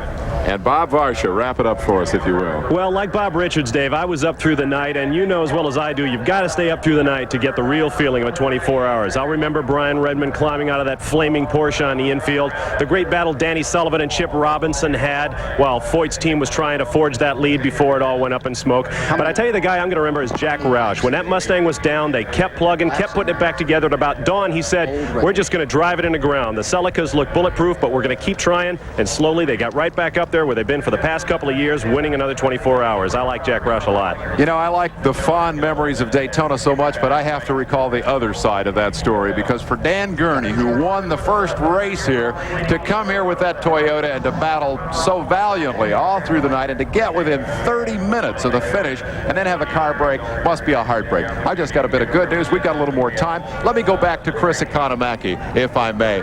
Chris, the issue of race strategy. Are 24-hour races changing in their nature? Are they becoming more of a sprint race? Or is that basic strategy you saw in your first one 25 years ago still essentially the same? Well, the equipment is so much better. It can stand so much more. But the winning car, for example, had not Al Holbert been available at the last minute, all three of those drivers were ill from fumes. They couldn't continue. Al had to get in on 15 minutes notice. Al is a very serious guy. He wants time to mentally prepare. He didn't have it. He got in the car and he won with it. If Al hadn't have been there, it might have been another story. So that's what's happened to this business. It's go, go, go all the time. And business it very much is. The issue of dollars certainly comes to mind when you start talking, Bob Aiken, about racing. Cars that cost, we hear all kinds of figures, $300,000, $400,000, $500,000. The money spent here this weekend is mind-boggling.